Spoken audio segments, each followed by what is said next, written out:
11:30 on a Friday night. Rain hammered against the gleaming marble exterior of Westfield Plaza, transforming the normally pristine shopping center into a glistening, deserted monument. Most of the high-end stores had closed hours ago, their displays of luxury goods now performing for an audience of raindrops. Catherine Morgan sat alone on the cold stone steps at the east entrance, her designer suit soaked through, mascara creating abstract art down her cheeks. The bottle blonde hair that normally framed her face in a perfect corporate bob now clung to her skin like seaweed. Her Lexus keys lay scattered on the wet concrete beside her, just out of reach, as if they too had abandoned her. From inside the darkened mall, David Reeves watched through the glass doors, his weathered security badge hanging from a lanyard around his neck. At 45, the night security guard's face carried the topography of a man who had seen more than his share of life's disappointments. His dark eyes, still sharp despite the hour, assessed the situation with professional detachment. The woman outside was Catherine Morgan, CEO of Innovatech, the woman whose name appeared on his paychecks but who had never once looked him in the eye during her brisk walks through the security checkpoint. The woman now rendered helpless by whatever demons had driven her to this state. David's radio crackled. East entrance all clear?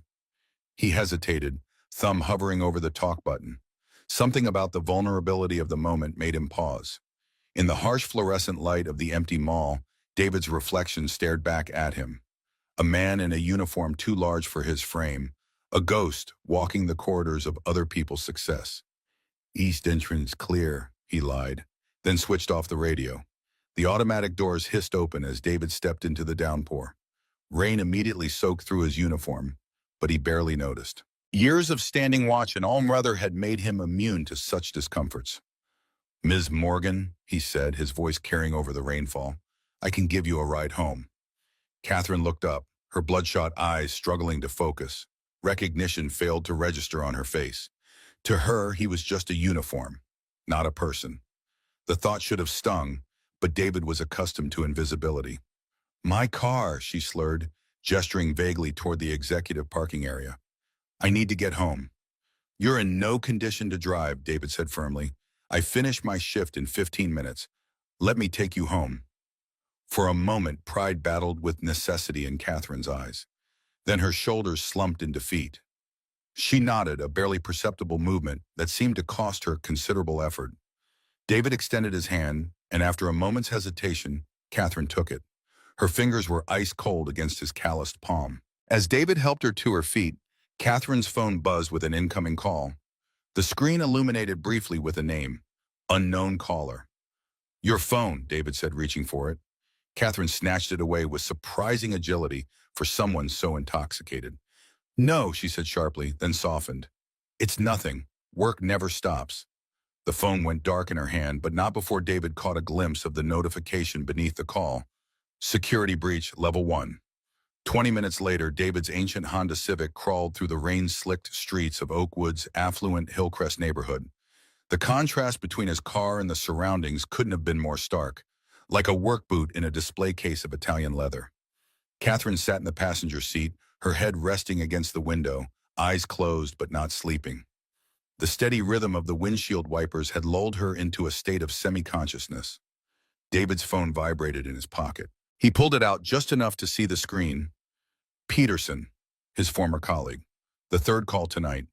David silenced it quickly, but not before Catherine's eyes fluttered open. "Important call?" she asked, more lucid than she had been at the mall. "No," David replied, returning his attention to the road. "Just an old friend who doesn't understand time zones." Catherine seemed to accept this explanation, turning back toward the window. "Left at the next light," she murmured. "The building with the copper awning."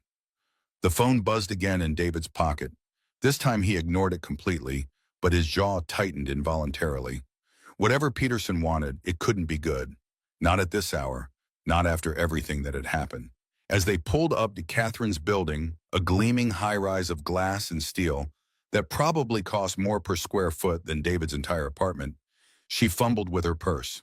"I should pay you," she said, the words slightly less slurred than before. "For the ride." "That's not necessary," David replied, a hint of offense in his voice. "I'm not a taxi service." Catherine looked at him properly for the first time, her blue eyes clearing as they focused on his face. You work for Innovatech, she said, recognition finally dawning. Security, right? Night security at the plaza, David confirmed, surprised she had made the connection in her state. 18 months now. Something passed across Catherine's face, embarrassment perhaps, at not having recognized one of her own employees. Or maybe it was simply the nausea catching up with her. Thank you, she said, the words coming out stiffly, as if gratitude was an unpracticed muscle. I appreciate your discretion. As she stepped out of the car, Catherine swayed slightly. David moved quickly around the vehicle to steady her, one hand gently gripping her elbow. For a moment, they stood in the rain together, the CEO and the security guard, both equally drenched, equally human. I can make it from here, Catherine insisted, pulling away slightly. David hesitated. Are you sure? Catherine nodded, then reached into her purse and handed him a business card. If you ever need anything, she said, the standard executive line that usually meant nothing. David pocketed the card without looking at it. Good night, Ms. Morgan. As Catherine disappeared through the glass doors of her building, David's phone buzzed a third time. With a sigh, he answered it. Peterson, it's midnight. What do you want? The voice on the other end was urgent, tense. David, they found it. The vulnerability I warned them about. It's worse than we thought. David's blood ran cold. That's not my problem anymore, he said. But even as the words left his mouth, he knew it wasn't true. They're going to exploit it, Peterson continued, his voice dropping to a whisper. And when they do, Innovatech won't be the only one that suffers. David glanced up at Catherine's building, where a light had just come on in a top-floor apartment. I can't get involved, he said firmly. I have Jason to think about. That's exactly why you should care, Peterson replied. This is bigger than corporate espionage now. This is about... David ended the call, his hand trembling slightly. The rain had intensified, drumming against the roof of his car like impatient fingers. He sat there for a long moment, caught between the past he'd left behind and the present he'd carefully constructed, a life held together by routine and necessity. Neither of them could have predicted how that rainy night would unravel everything they thought they knew about each other, or how the words security breach would change both their lives forever. The next Monday morning arrived with the kind of crisp October air that made everything feel possible. David Reeves stood in his tiny kitchen at 5:30 a.m., brewing coffee in a mug decorated with faded Star Wars characters. His apartment was small but meticulously organized, every surface bearing the mark of a man who found comfort in order. His son Jason sat at their second-hand table, already awake and hunched over what looked like a complex diagram drawn on the back of yesterday's newspaper. At 10 years old, Jason had inherited his father's analytical mind and his mother's artistic eye, a combination that produced the intricate schematics now sprawling across the kitchen table. Dad, why don't they make medicine that doesn't taste so bad? Jason asked without looking up from his drawing. I could design a delivery system that targets taste buds differently. David smiled as he watched his son work, a familiar ache spreading through his chest. Jason's intelligence was both a blessing and a constant reminder of what David had sacrificed. The career, the recognition, all the possibilities that had evaporated when he chose his son's welfare over professional vindication. Sometimes the most effective solutions aren't the most pleasant, David replied, setting a glass of water and 2 pills beside Jason's cereal bowl. But that doesn't mean we stop looking for better ways. Jason wrinkled his nose but dutifully swallowed the medication. The autoimmune condition that had appeared 2 years ago required strict management that cost more than David's previous health insurance had been willing to cover. Night security at Innovatech's Westfield Plaza wasn't glamorous, but it provided the comprehensive benefits Jason needed. David's phone buzzed with a text message from Jason's doctor. Another appointment had been scheduled, another specialist consulted, another bill that would stretch their budget to breaking point. As he drove Jason to school in their aging Honda, David couldn't shake the memory of Catherine Morgan sitting helpless in the rain, or Peterson's urgent call. The words security breach kept replaying in his mind, intertwined with memories of code and algorithms he'd spent years trying to forget. At Innovatech's gleaming headquarters, the morning carried the usual buzz of a corporate Monday. Catherine Morgan arrived at precisely 8 o'clock a.m., her composure fully restored. Designer heels clicked against marble floors as she crossed the lobby, employees nodding respectfully as she passed. If anyone had seen her intoxicated state 3 nights ago, there was no indication in her perfectly assembled exterior. Scott Palmer, the chief operating officer, intercepted her near the elevators. At 48, Scott represented Innovatech's old guard, the executives who had built the company before Catherine's arrival 5 years ago and who had watched her rapid rise with barely concealed resentment. "Catherine, we need to discuss the security concerns that came up over the weekend," Scott said, his voice carrying the weight of someone who believed problems should be solved through proper channels. He clutched a leather portfolio embossed with the company logo, each document inside arranged according to corporate protocols. "The vulnerability in Neuralink is more extensive than our team initially assessed. The board is concerned about potential liabilities if this goes public before the product launch next month." Catherine nodded absently, but her mind was elsewhere. The fragments of memory from Friday night were starting to coalesce. The security guard who had driven her home, the notification on her phone, the pounding headache that had greeted her Saturday morning, along with an urgent message from the cybersecurity team. "Have we identified the source of the vulnerability?" she asked, stepping into the elevator. Scott followed, pressing the button for the executive floor. "Not yet. Johnson thinks it might be a fundamental flaw in the neural interface protocol. If that's the case, we're looking at months of delays, not weeks." The elevator doors closed, sealing them in sleek, silent isolation as they ascended to the top floor. Catherine's reflection in the polished metal showed none of the turmoil churning beneath her surface. Neuralink was supposed to be Innovatech's breakthrough, a neural interface that would revolutionize how humans interacted with technology. The product launch was scheduled to coincide with the company's IPO. A security flaw now could sink everything she'd worked for. "Schedule an emergency meeting with the cybersecurity team for this afternoon," Catherine said as the elevator doors opened, "and get me everything we have on this vulnerability."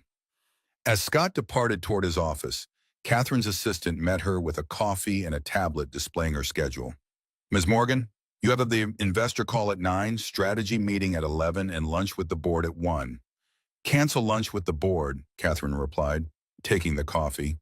"Tell them I'm working directly on the Neuralink situation." Alone in her office, a minimalist space of glass and steel that offered a panoramic view of the city, Catherine finally allowed her professional mask to slip. She sank into her chair, the weight of potential disaster settling on her shoulders like a physical presence. Neuralink wasn't just another product. It represented Innovatech's future and her own. As the company's first female CEO, Catherine had faced skepticism at every turn. The successful launch of Neuralink would silence her critics permanently. Its failure would confirm every doubt, every whispered suggestion that she had been promoted beyond her capabilities. Catherine opened her secure email, scanning through the technical reports from the weekend. The terminology was dense, filled with jargon that stretched the limits of her technical understanding. But one thing was clear. The vulnerability was severe, potentially allowing unauthorized access to users' neural data. Her phone buzzed with a text from an unknown number. "Check your personal email, by P." Catherine frowned, then opened her personal account on her tablet. A new message waited in her inbox, sent from an anonymous address. The vulnerability in Neuralink was identified 18 months ago by a former employee of Datrix Systems. Innovatech's current security team doesn't have the expertise to fix it before launch. "Find David Reeves, he knows." The name hit Catherine like a physical blow. David Reeves, the security guard from Friday night. The man who had witnessed her at her lowest, most vulnerable moment. With trembling fingers, Catherine pulled up the employee directory, searching for his name. David Reeves, night security, Westfield Plaza location, employed for 18 months. Prior employment history, incomplete. There was something about him that had seemed out of place. The way he had organized her scattered belongings in the car, the careful precision of his movements, the intelligence in his eyes that seemed at odds with his uniform. Catherine picked up her phone and dialed the head of human resources. "I need the complete employment file for David Reeves, night security at Westfield. I want everything, background check, previous employment, education, everything." An hour later, Catherine stared at the file on her desk, pieces falling into place with disturbing clarity. David Reeves, master's degree in computer science from MIT. former lead security architect at Datrix Systems, Innovatech's main competitor. Resigned abruptly 2 years ago during a corporate restructuring. No official employment until joining Innovatech as a security guard 18 months ago. The disconnect between his qualifications and current position was jarring. Why would a top-tier security architect take a job as a night guard? And why at Innovatech, of all places? Catherine's intercom buzzed. Ms. Morgan, the cybersecurity team is assembled in conference room A. Tell them I'll be there in 10 minutes, she replied, still staring at David's file. The cybersecurity meeting confirmed her worst fears. The vulnerability in Neuralink's protocol could potentially allow a sophisticated attacker to extract sensitive neural data from users, essentially reading their thoughts. The team's proposed solutions would require months of redevelopment, effectively killing their launch timeline. There has to be another way, Catherine insisted, pacing the length of the conference room. Something we're missing. Johnson, the head of cybersecurity, spread his hands in a gesture of defeat. This isn't a simple patch job, Ms. Morgan. The vulnerability is embedded in the fundamental architecture of the neural interface. We'd need someone who understands both the hardware and the encryption protocols at a level none of us do. Catherine stopped pacing. What about bringing in an outside consultant, someone with specialized experience in neural interface security? With all due respect, Scott interjected, finding someone with that specific expertise who isn't already working for our competitors would be nearly impossible. And bringing in an outsider this close to launch creates its own security risks. Catherine met his gaze steadily. I may have someone in mind. Later that evening, David walked through the empty corridors of Westfield Plaza, his footsteps echoing in the cavernous space. The night shift had become a familiar routine, checking doors, monitoring security feeds, performing hourly walks through the deserted mall. It was mindless work that left his thoughts free to wander, often to places he'd rather not go. His phone vibrated in his pocket, another text from Jason's science teacher. His son had attempted to redesign the classroom's ventilation system, claiming it would improve air quality and student concentration. The teacher's message was polite but firm. Jason needed to focus on being a fifth grader, not an environmental engineer. David sighed, typing a quick apology. Jason's brilliance was becoming harder to contain within the confines of a standard classroom, another problem without an easy solution. As he rounded the corner toward the food court, David noticed a figure sitting alone at one of the tables. His hand instinctively moved toward the taser on his belt before recognition dawned. Catherine Morgan sat primly on a plastic chair, dressed in a charcoal suit that probably cost more than David's monthly rent. Her posture was rigid, hands clasped on the table before her like a student awaiting examination. Ms. Morgan, David said, approaching cautiously. The mall is closed to the public. I'm aware, she replied, her voice carrying none of the vulnerability from Friday night. I came to speak with you, Mr. Reeves, or should I say, Lead Security Architect Reeves. The title hit David like a physical blow, memories flooding back of a life he'd left behind. His expression remained neutral, but his pulse quickened. I'm just a security guard now. A security guard with a master's from MIT and 8 years' experience designing encryption protocols for neural interfaces? Catherine countered. A security guard who previously worked for our main competitor, Datrix Systems, until your abrupt resignation 2 years ago. David's jaw tightened. If you've come to fire me for failing to disclose my full employment history, I'd appreciate if you'd just get it over with. My shift ends at 7, and Jason needs breakfast before school. Jason, Catherine repeated, your son, 10 years old, diagnosed with juvenile autoimmune disorder 2 years ago. She noted David's eyes narrowing and added, yes, I did my research. Just as I'm sure you've done yours on Innovatech's current situation. David remained silent, his face unreadable. Catherine leaned forward slightly. I'm not here to fire you, Mr. Reeves. I'm here to offer you your real job. I already have a bomb, David replied coldly. One that provides health insurance for my son. A job far beneath your capabilities, Catherine pressed. And I suspect you know exactly why I'm here. The vulnerability in Neuralink's neural interface protocol, the same vulnerability you identified at Datrix Systems before your resignation. David's expression flickered, surprise, quickly masked. What makes you think I know anything about that? Because you tried to warn Datrix about it 2 years ago, and instead of listening, they forced you out, Catherine said, playing her ace. Because the anonymous email I received this morning came from someone who knows both you and the technical details of our situation.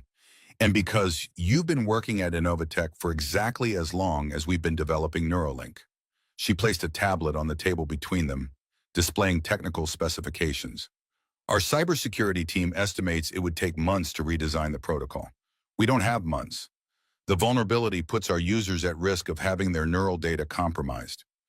I need someone who understands the problem intimately. David stared at the specifications, muscle memory from his previous life already identifying potential solutions. He fought the urge to reach for the tablet. Why would I help Innovatech? He asked, voice low. When I found this vulnerability at Datrix, I was called paranoid, accused of exaggerating threats to justify a bigger security budget. When I persisted, they suggested I was disloyal, possibly working for competitors. His laugh was hollow.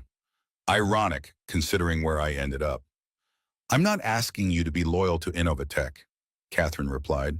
I'm asking you to prevent a security catastrophe that could affect thousands of users, and to be loyal to yourself, to the work you were meant to do. David's eyes met hers, searching for deception. And what do I get out of this arrangement? Triple your current salary for starters, Catherine said promptly. Consultant status, reporting directly to me. Full benefits maintained, of course. And access to Innovatech's research partnership with Boston Children's Hospital, which has one of the leading juvenile autoimmune research programs in the country. The last item landed like a stone in still water, ripples of possibilities spreading through David's carefully controlled expression. For Jason, he would consider almost anything. How do you know I can even solve this problem? He asked, a final resistance. Catherine's lips curved in a slight smile. Because you already have. The protocol modification you proposed at Datrix, the one they rejected, would have addressed the exact vulnerability we're facing now. David's eyebrows rose slightly. You have access to Datrix's internal security proposals? Let's just say information finds its way to those who value it properly, Catherine replied smoothly. So, Mr. Reeves, do we have a deal? Can you fix our problem? David was silent for a long moment, weighing options, calculating risks. Finally, he spoke. I'll need complete access to the Neuralink architecture. No restrictions, no oversight committees, no approval chains. Done. And my work remains confidential. No one knows my background or my connection to Datrix. Agreed. And Jason's medical care takes priority. If he needs me, I'm gone. No questions asked. Catherine extended her hand across the table. We have a deal, Mr. Reeves. David hesitated before taking her hand. Her grip was firm, confident, so different from the vulnerable woman he'd helped into his car 3 nights ago. One more thing, David said, releasing her hand. Why did you really come to me? You could have hired any number of security consultants with the right credentials. Catherine's professional mask slipped just slightly, revealing something more genuine beneath. Because you were kind when you didn't have to be. Because you saw me at my worst and chose discretion. And because I believe in second chances for both of us, both. Before David could respond, his phone buzzed again. This time, he checked the screen immediately. The hospital. About Jason. I have to go, he said, already moving toward the exit. Family emergency. Catherine nodded, understanding in her eyes. Go. We'll continue this tomorrow. As David rushed toward the parking garage, Peterson's words from Friday night echoed in his mind. This is bigger than corporate espionage now. The weight of the decision he'd just made pressed against his chest, constricting his breathing. He was stepping back into a world he'd sworn to leave behind, making deals with the very industry that had destroyed his career. For Jason's sake, he told himself. Always for Jason. But as he started his car, David couldn't shake the feeling that he was missing something crucial, that Catherine Morgan's appearance in his life was not the coincidence it seemed. The night guard and the CEO, now bound together by secrets neither fully understood. And somewhere in the digital shadows, unseen eyes watched them both, waiting for the perfect moment to strike. The pediatric ward of Oakwood Memorial Hospital hummed with the quiet efficiency of night shift operations. David sat beside Jason's bed, watching his son's chest rise and fall with each breath. The asthma attack had been severe, triggered by a combination of stress and the changing season, but the doctors had stabilized him quickly. Jason slept now, his face peaceful despite the oxygen tube beneath his nose. In sleep, he looked younger than his 10 years, vulnerable in a way that twisted David's heart. "Mr. Reeves?" David looked up to see Dr. Winters, Jason's specialist, standing in the doorway. The doctor's expression was carefully neutral, but David had become adept at reading the subtle cues of medical professionals. Something was wrong. "Could we speak outside?" Dr. Winters asked, gesturing toward the hallway. With a final glance at Jason, David followed the doctor out of the room. The fluorescent lights of the hospital corridor cast harsh shadows across both their faces. "Jason's condition is progressing more rapidly than we anticipated," Dr. Winters said, keeping his voice low. "The new treatment protocol isn't producing the results we hope for." David's throat tightened. "What are our options?" "There's an experimental treatment being developed at Boston Children's. Early results are promising for cases like Jason's." Dr. Winters hesitated. "However, it's still in clinical trials. Insurance won't cover it, and the out-of-pocket costs are substantial." "How substantial?" David asked, already knowing the answer would be beyond his reach. "The initial treatment course would be approximately $175,000. The figure hung in the air between them, an impossible sum. "I understand this is difficult news," Dr. Winters continued. "There are some patient assistance programs we can apply for, but I wanted you to have all the information." David nodded mechanically, thanking the doctor while his mind raced through calculations, possibilities, scenarios, none of which ended with him finding that kind of money. Except one. Catherine Morgan's offer now took on new significance. The consultant position, the connection to Boston Children's Hospital, the chance to give Jason access to cutting-edge treatment. As he returned to Jason's bedside, David made his decision.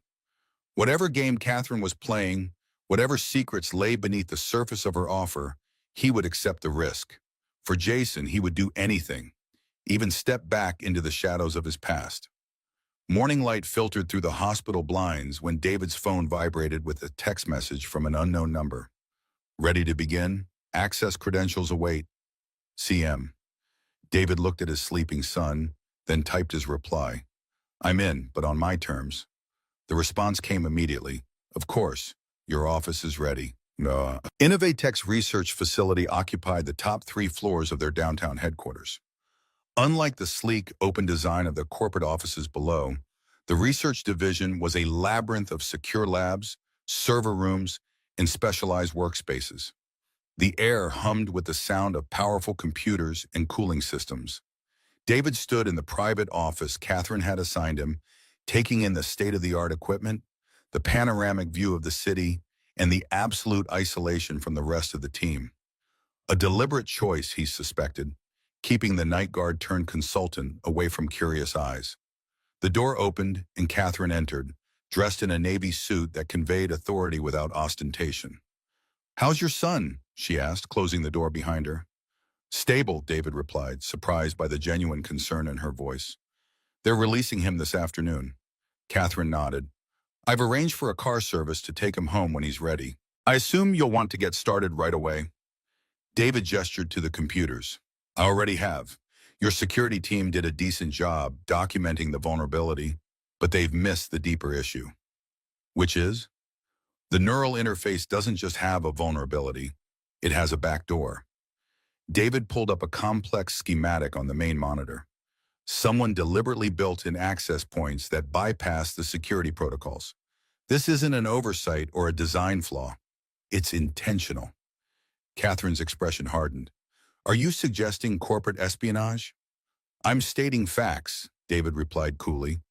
"These access points are sophisticated, hidden beneath layers of legitimate code. Your team didn't find them because they weren't looking for deliberate sabotage. Who would have the expertise to implement something like this?" David met her gaze directly. "At Innovatech, maybe 3 or 4 people. The same would be true at Datrix. Neural interface security is a specialized field." "Could you have done it?" Catherine asked bluntly.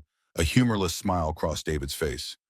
"Technically, yes, but since I've been checking IDs at Westfield Plaza for the past 18 months, My opportunity was somewhat limited.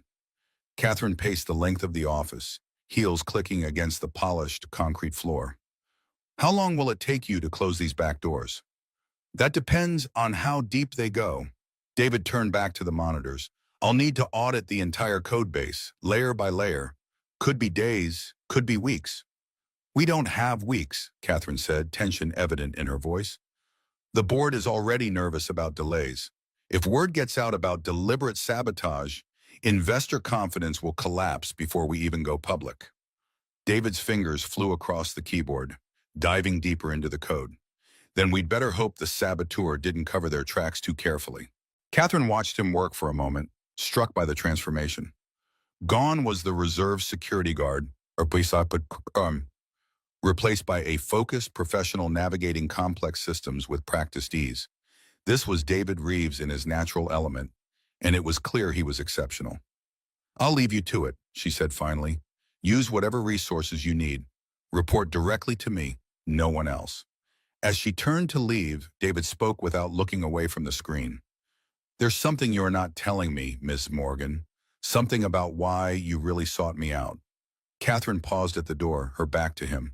Focus on finding the back doors, Mr. Reeves, one problem at a time. After she left, David leaned back in his chair, processing what he'd just discovered. The back doors in Neuralink's protocol were sophisticated but familiar, almost like looking at his own handwriting from years ago. The techniques, the approach, the subtle signatures in the code. He pulled out his phone and dialed Peterson's number. I need to know exactly what you know about Innovatech's security breach, David said when Peterson answered. And I need to know now. Peterson's voice was tense. You're working with them now, aren't you? I wondered how long it would take. Cut the cryptic warnings, Peterson. I'm trying to close security holes that could compromise neural data for thousands of people. Those security holes go deeper than you realize, Peterson replied. What did Morgan tell you about Project Nexus? David frowned. Nothing. What's Project Nexus? A long pause. Meet me tonight, Riverside Park, near the boathouse. 8 p.m. Don't tell anyone, especially not Morgan. The line went dead, leaving David with more questions than answers. He turned back to the monitors, diving deeper into Neuralink's architecture, searching for clues. The code spoke to him in a language more familiar than his mother tongue, logical, precise, revealing patterns that others would miss. By late afternoon, he had mapped most of the back doors, confirming his initial suspicion. This was professional work, executed by someone with intimate knowledge of both neural interfaces and Innovatech's security protocols. An alert popped up on his phone. Jason had been discharged from the hospital. As promised, Catherine had arranged a car service to take him home. David texted his neighbor, Mrs. Chen, asking if she could stay with Jason until he returned. As he prepared to leave for his meeting with Peterson, David copied key portions of the code to his secure tablet. Something about this situation felt increasingly dangerous. The deliberate backdoors, Peterson's urgent warnings, Catherine's selective transparency. He was missing a crucial piece of the puzzle, and he suspected the answers might shatter the fragile new arrangement he'd made with Catherine Morgan. But for Jason's sake, he needed to know exactly what he'd gotten himself into. The autumn sun was setting as David left Innovatech's headquarters, casting long shadows across the plaza. He didn't notice the dark sedan that pulled away from the curb after him, nor the camera that tracked his departure. In the digital shadows, the first moves of a dangerous game had been made, and neither David nor Catherine fully understood the rules, or the true identity of their opponent. Riverside Park was nearly deserted at 8 p.m., the cooling October air driving most visitors indoors. David walked along the path toward the boathouse, senses alert for any sign of surveillance. Years in security had taught him to trust his instincts, and right now every instinct warned of danger. Peterson was already waiting, a lean figure in a dark jacket, tension evident in his posture. At 43, James Peterson had the haunted look of a man carrying too many secrets for too long. They had worked together at Datrix for 5 years, building security systems designed to be impenetrable. You're taking a risk coming here, Peterson said by way of greeting. Morgan will have you watched. I can handle Catherine Morgan, David replied. What I can't handle is being kept in the dark while trying to fix potentially catastrophic security issues. What's Project Nexus, and how does it connect to the backdoors in Neuralink? Peterson glanced around before responding, his voice low. Project Nexus was a classified government initiative to develop neural interface technology for intelligence applications. Both Datrix and Innovatech were contractors, competing for the main development rights. David's eyes narrowed. Intelligence applications? You mean surveillance? Among other things, Peterson nodded. The ability to extract thoughts directly from a target's mind, to implant suggestions, to monitor neural patterns without detection. The perfect espionage tool.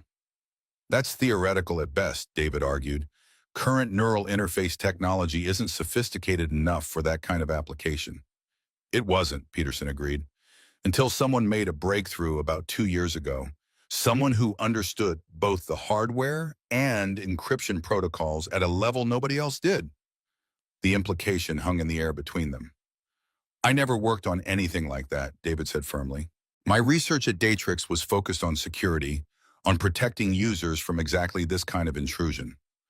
I know, Peterson replied. That's why they forced you out. Your security protocols would have prevented the backdoor access they needed for Project Nexus. When you identified the vulnerability, you became a liability. David processed this information, pieces falling into place. And now Innovatech has the same vulnerability in Neuralink. You think they're also involved with Project Nexus? I don't think I know, Peterson said grimly. After you left Datrix, the project shifted to Innovatech. Catherine Morgan personally oversaw the transition. The revelation hit David like a physical blow. Catherine had sought him out not to fix the vulnerability, but to understand how he had identified it, to ensure their backdoors remained functional while appearing to address security concerns. I need proof, David said, mind racing through implications. Documentation, communications, something concrete. Peterson reached into his jacket and pulled out a small drive. Everything I could gather is here. Access logs, project transfers, communication between Innovatech and military contractors. But be careful, this information got 2 people at Datrix killed in accidents last year. As David reached for the drive, a sharp crack echoed across the park, the unmistakable sound of a gunshot. Peterson's eyes widened in shock and pain as a dark stain spread across his chest. David lunged forward, catching Peterson as he collapsed. James, take it, Peterson gasped, pressing the drive into David's hand. Warn them, not just corporate danger to everyone. Another shot rang out, splintering the wooden bench beside them. David dragged Peterson behind a concrete planter, searching desperately for the shooter. Stay with me, James, David urged, applying pressure to the wound. Who's behind this? Who else knows? Peterson's breathing grew labored, his voice barely audible. Trust no one, especially Morgan. She knows about Jason. The mention of his son's name sent ice through David's veins. What about Jason? What does she know? But Peterson's eyes had gone distant, his body limp. David checked for a pulse, finding nothing. More shots struck the planter, sending concrete fragments flying. Survival instinct took over. David pocketed the drive and from, staying low, using the park's landscaping as cover. Behind him, he heard shouts, footsteps, the sound of pursuit. As he reached the street, David blended into a group of evening pedestrians, heart pounding in his chest.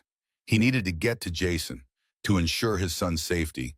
Then he would deal with Catherine Morgan and whatever deadly game she had drawn him into. His phone buzzed with an incoming text. Catherine's number. Where are you? We have a breakthrough on the Neuralink situation. Need you back at the office immediately. David stared at the message, Peterson's warning echoing in his mind. Trust no one, especially Morgan. The night that had started with professional collaboration had transformed into something far more dangerous. Peterson was dead. Unknown assailants were in pursuit. And somewhere in the web of deception surrounding Project Nexus lay a threat to his son. For the first time in years, David felt the cold calculation of his security architect mindset take over. Assessing threats, planning countermeasures, identifying vulnerabilities. Only now, the system he needed to protect wasn't code or data. It was his life, and Jason's. He typed a response to Catherine. On my way. Sometimes to uncover the truth, you had to step deeper into the darkness. And David Reeves was prepared to descend as far as necessary to protect what mattered most, even if it meant confronting the woman who now held both their futures in her perfectly manicured hands. The game had changed. The stakes were life and death, and the true nature of Catherine Morgan's interest in him was about to be revealed, whether she intended it or not. Hidden Potential Part 2. Challenges and Division. Innovatech's headquarters stood like a gleaming sentinel against the night sky, its glass facade reflecting the city lights in fractured patterns. David approached the building with calculated caution, every sense heightened after Peterson's murder. The drive containing classified information felt impossibly heavy in his pocket, a digital Pandora's box that had already cost one life tonight. The security guard at the main entrance nodded to David, recognition flickering in his eyes. "Ms. Morgan said to send you up immediately, Mr. Reeves. She's waiting in the research lab." David forced a casual nod, maintaining his cover while his mind raced through scenarios. If Catherine was connected to Peterson's death, walking into the building might be walking into a trap, but staying away would alert her to his suspicions and potentially endanger Jason. The elevator ascended swiftly to the research floor, each passing second allowing David to compose himself, to bury the horror of watching Peterson die beneath a mask of professional detachment. By the time the doors opened, he had his expression under perfect control, a skill honed through years of high-stakes security negotiations. Catherine stood at the main console in the otherwise empty lab, her blonde hair pulled back in a severe ponytail, her face illuminated by the blue glow of multiple screens. She looked up as David entered, relief visibly washing over her features. "There you are," she said, gesturing him over. "We've identified something unusual in the neural interface code. I thought you should see it immediately." David approached cautiously, maintaining a careful distance. "What did you find?" Catherine tapped several keys, bringing up a segment of code that David recognized immediately, part of the backdoor architecture he'd been mapping earlier. "This section contains an embedded protocol that activates only when specific neural patterns are detected," Catherine explained. "Our team initially missed it because it's disguised as a routine error handling function, but it's actually a sophisticated monitoring system." David studied the code, genuine professional interest temporarily overriding his suspicion. The implementation was elegant, almost artistic in its complexity, and disturbingly familiar. "Who found this?" he asked, keeping his voice neutral. "I did," Catherine replied, a hint of pride in her voice. "Before I became CEO, I headed Innovatech's encryption division. I still keep my hand in when something interesting comes up." This revelation added another layer to the puzzle. Catherine Morgan, CEO, technical expert, possibly connected to classified intelligence projects, and potentially involved in Peterson's murder. The woman was becoming more dangerous and more enigmatic by the hour. "It's impressive work," David acknowledged, referring to the code. "Whoever designed this knew exactly what they were doing." "That's what concerns me," Catherine said, turning to face him fully. "Only a handful of people in the world have this level of expertise in neural interface security. You're one of them." The accusation hung in the air between them, unspoken but clear. David met her gaze steadily, refusing to be intimidated. "If you're suggesting I had something to do with this, you're mistaken," he said coldly. "I haven't worked on neural interfaces since leaving Datrix 2 years ago. As you well know, I've been checking IDs and watching security monitors." Catherine studied him for a long moment, as if trying to read the truth in his eyes. "Where were you tonight, David? When I called, you didn't answer." The use of his first name, intimate, unexpected, caught him off guard. "I had personal business to attend to, concerning Jason." It wasn't technically a lie, but the omission of Peterson's death felt like one. David watched Catherine's reaction carefully, looking for any sign that she knew about the meeting, about the shooting. "Is everything all right with your son?" she asked, her concern appearing genuine. "He's stable," David replied, maintaining his guard. "The hospital discharged him this afternoon. Thank you for arranging the car service." Catherine nodded, then turned back to the monitors. "So what do you make of this code? Can you modify the neural interface to eliminate these backdoors without compromising functionality?" "Possibly," David said, stepping closer to examine the screens. "But I'd need to understand the original architecture better. Who designed the core neural interface protocol for Neuralink? Dr. Eliza Chen, Catherine answered. She joined us from Stanford's neural engineering lab about 3 years ago. Brilliant, but somewhat unconventional in her approaches. I'd like to speak with her, David said, already formulating his next move. If Dr. Chen had designed the original architecture, she might know who had implemented the backdoors, and potentially their connection to Project Nexus. Catherine hesitated. Dr. Chen is currently on sabbatical, family emergency in Singapore. She's been gone for about 2 weeks and isn't expected back until after the product launch. The timing seemed suspiciously convenient. Do you have her contact information? I could speak with her remotely. I'll see what I can arrange, Catherine said, her tone suggesting the conversation on that topic was over. In the meantime, I've set up a secure workstation for you in the auxiliary lab, complete isolation from our main network, as you requested. As they walked through the empty research floor, David's mind worked furiously, processing everything he'd learned. Peterson's warning, the backdoors in the neural interface, Catherine's technical background, Dr. Chen's convenient absence, pieces of a puzzle that didn't quite fit together. You never mention your background in encryption, David remarked casually. That seems relevant to our current situation. Catherine's steps didn't falter. There are many things we haven't mentioned to each other, Mr. Reeves, like why a top security architect would take a position as a night guard, or why you've been secretly researching Innovatech's neural interface patents for the past 18 months. David stopped walking, the revelation landing like a physical blow. You've been monitoring me. Catherine turned to face him, her expression unreadable. Just as you've been investigating us. Let's not pretend either of us came to this arrangement with clean hands or complete transparency. For a moment they stood in silent confrontation, the air between them charged with unspoken accusations and dangerous secrets. I think it's time we put our cards on the table, David said finally. What exactly do you want from me, Karen? Because fixing security vulnerabilities seems like only part of the agenda. What I want is to protect my company and its users, she replied, her voice hardening. Neuralink represents a technological breakthrough that will change how humans interact with machines. If it fails because of security concerns, the setback to the field would be immeasurable. In Project Nexus? David asked bluntly, watching her reaction closely. How does that factor into your concerns? Catherine's expression flickered, surprise quickly masked by caution. Where did you hear that name? Does it matter?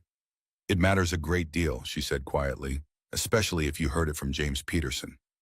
The confirmation that she knew Peterson sent a chill down David's spine. And if I did? Catherine glanced around the empty corridor, then stepped closer, her voice dropping to barely above a whisper. Then you're in more danger than you realize. Peterson was under investigation for selling classified information to foreign entities. If he's been in contact with you, you may already be compromised. The claim contradicted everything David knew about Peterson, a man who had risked and ultimately lost his life to expose what he believed was a dangerous conspiracy. That's convenient, David replied coldly, discrediting the messenger when the message becomes problematic. I'm trying to protect you, Catherine insisted, genuine urgency in her voice. Peterson was involved in things you don't understand, things that could put both you and Jason at risk. The mention of his son again, a pressure point Catherine seemed all too aware of. David's jaw tightened.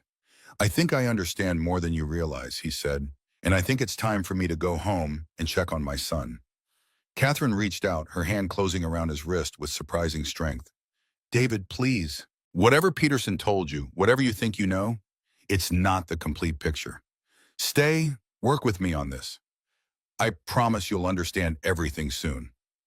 Her touch sent an unexpected current through him, not just physical awareness, but a complex resonance of danger and connection.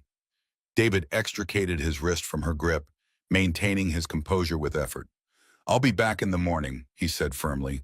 We can continue this discussion then. Catherine seemed about to protest, then nodded reluctantly. First thing tomorrow. And David, be careful tonight. There are players in this situation who won't hesitate to eliminate perceived threats. The warning could have been genuine concern or a veiled threat.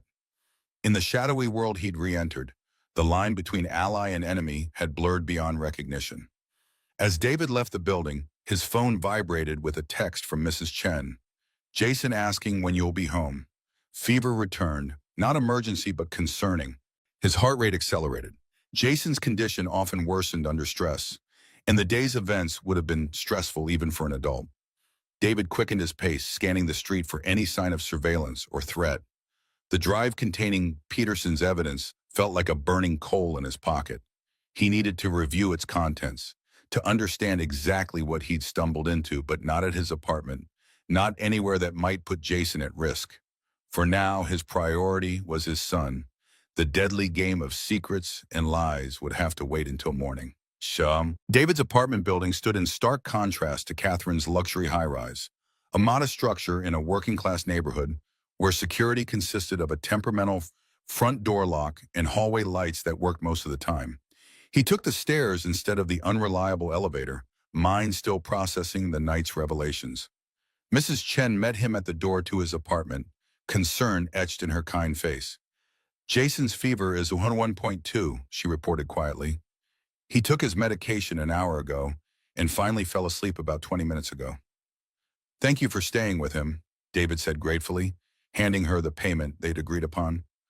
I don't know what we'd do without you. The elderly woman waved away his words. Jason is a good boy, very smart, always teaching me interesting things. She hesitated, then added, he was worried about you tonight, said you were in danger. Fever dreams, maybe? A cold feeling settled in David's stomach. Probably just anxiety from the hospital stay, he replied, keeping his voice casual. Kids pick up on more than we realize. After Mrs. Chen left, David went directly to Jason's room. His son lay curled on his side, dark hair damp with sweat against his forehead, breathing slightly labored but steady. David gently placed a hand on Jason's cheek, feeling the heat of fever. Dad? Jason murmured, eyes fluttering open. I'm here, David said softly. How are you feeling, buddy? Better now. Jason's voice was drowsy from medication. Did you fix the problem at work? The one with the brain computer? David froze. What do you mean? Jason shifted, struggling to focus through his fever. The lady who called, she said you were fixing a computer that connects to people's brains. She said it was very important. What lady, Jason? David asked, fighting to keep his voice calm while alarm bells screamed in his mind. When did she call? Today, when I got home from the hospital. Jason's eyes were already closing again, medication pulling him back towards sleep. She knew all about my condition. Said you were helping her company make things that could help me get better. David sat perfectly still beside his son's bed, cold fury replacing his initial shock. Catherine, or someone connected to her, had contacted Jason directly, had used his medical condition as leverage. The violation felt intensely personal, threatening the one area of his life he'd tried to keep separate from the darkness of his past. After ensuring Jason was deeply asleep, David went to the kitchen and removed a loose tile beneath the sink, retrieving a small waterproof case. Inside was a secure laptop he'd maintained for emergencies, completely isolated from any network, impossible to trace or hack remotely. He inserted Peterson's drive, bracing himself for whatever secrets it might contain. 2 hours later, David sat motionless at the kitchen table, the evidence laid bare before him. Project Nexus was far more than corporate espionage or military intelligence gathering. It was a systematic attempt to develop technology that could directly influence neural pathways, not just reading thoughts, but potentially controlling them. The documents detailed experiments, test subjects, success rates. Datrix had developed the initial interface. Innovatech had refined it to increase precision and reduce detection. And behind both companies stood a shadowy governmental entity identified only as Division. Most disturbing were the clinical trials data, showing test subjects experiencing memory alterations, behavioral modifications, and in some cases, neurological damage. The research had progressed despite clear ethical violations and evidence of harm. And there, in the project leadership documentation, was Catherine Morgan's name, listed as technical advisor on neural encryption. She hadn't just known about Project Nexus, she had been instrumental in its development. The revelation confirmed David's worst fears. Neuralink wasn't simply a consumer product with security flaws. It was potentially a Trojan horse designed to collect neural data from users while establishing pathways for future influence. And he had been brought in not to fix security vulnerabilities, but to assess whether he might expose the true purpose of the technology. David closed the files and removed the drive, returning it to its secure hiding place. Then he checked on Jason once more, relieved to find his fever had reduced slightly. Standing in the doorway of his son's room, David made his decision. He would continue working with Catherine, would maintain the pretense of cooperation, but his true mission now was to gather evidence and expose Project Nexus before Neuralink could be released to the public. The risks were enormous, but the alternative was unthinkable. His phone buzzed with a text message. Progress on our project? Need update. CM. Even at this hour, Catherine was monitoring his activities, applying subtle pressure. David typed a careful response. Working on solution. Will demonstrate tomorrow, 9 a.m. The reply came immediately. Looking forward to it. Stay safe. The concern in those final two words might have seemed genuine if David hadn't just spent hours reading about Catherine's involvement in experimental neural manipulation. Now they felt like a threat wrapped in solicitude, a reminder that he was being watched. As he prepared for bed, exhaustion finally catching up with him, David's thoughts returned to the moment in the corridor when Catherine had grasped his wrist. Despite everything he now knew about her, there had been something in her touch, in her eyes, that suggested complexity beyond simple deception. Catherine Morgan was dangerous, that much was certain. But whether she was a willing architect of Project Nexus or a participant with her own hidden agenda remained unclear. Tomorrow would bring them face to face again, each armed with secrets and suspicions. And somewhere in that dangerous dance of half-truths lay the key to stopping a technology that could fundamentally threaten human autonomy. David's last thought before sleep claimed him was of Peterson's final warning. Trust no one, especially Morgan. She knows about Jason. The game had only just begun. Morning arrived with the harsh buzz of David's alarm. He'd slept barely 4 hours, but adrenaline and determination pushed him into immediate alertness.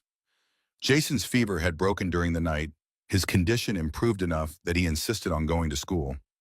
I have a science presentation today, he explained earnestly over breakfast, about neural networks. I can't miss it. The coincidence sent a chill through David. Neural networks? When did you start studying those? Jason shrugged, pushing cereal around his bowl. A couple weeks ago, Ms. Wilson suggested it for my independent project.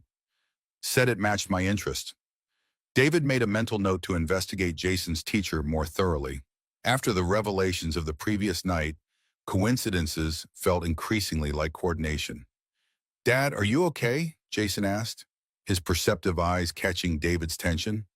You seem worried. David forced a smile. Just thinking about work, new project, lots of pressure. Is it for the brain-computer lady? Jason asked innocently. Something like that, David replied, maintaining his casual tone while his mind raced. Hey, how about we go to the Science Museum this weekend? They have a new exhibit on artificial intelligence. Jason's face lit up, his illness momentarily forgotten in the excitement of their shared interest. Really? Can we go to the robotics demonstration too?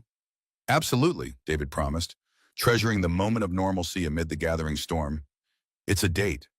After walking Jason to school, double-checking that he had all his medications, David headed to Innovatech with renewed purpose. He had prepared a modified version of the neural interface code overnight, one that appeared to maintain the backdoor functionality while actually implementing subtle safeguards that would alert users to any unauthorized access attempts. It was a dangerous gambit. If Catherine or her technical team discovered his deception, the consequences could be severe. But it was the only way to buy time while he gathered more evidence about Project Nexus. The Innovatech lobby hummed with morning activity as David crossed to the executive elevators, keenly aware of the curious glances from employees who wondered who this unfamiliar man with high-level access might be. Scott Palmer intercepted him near the elevator bank, his imposing figure blocking David's path with deliberate authority.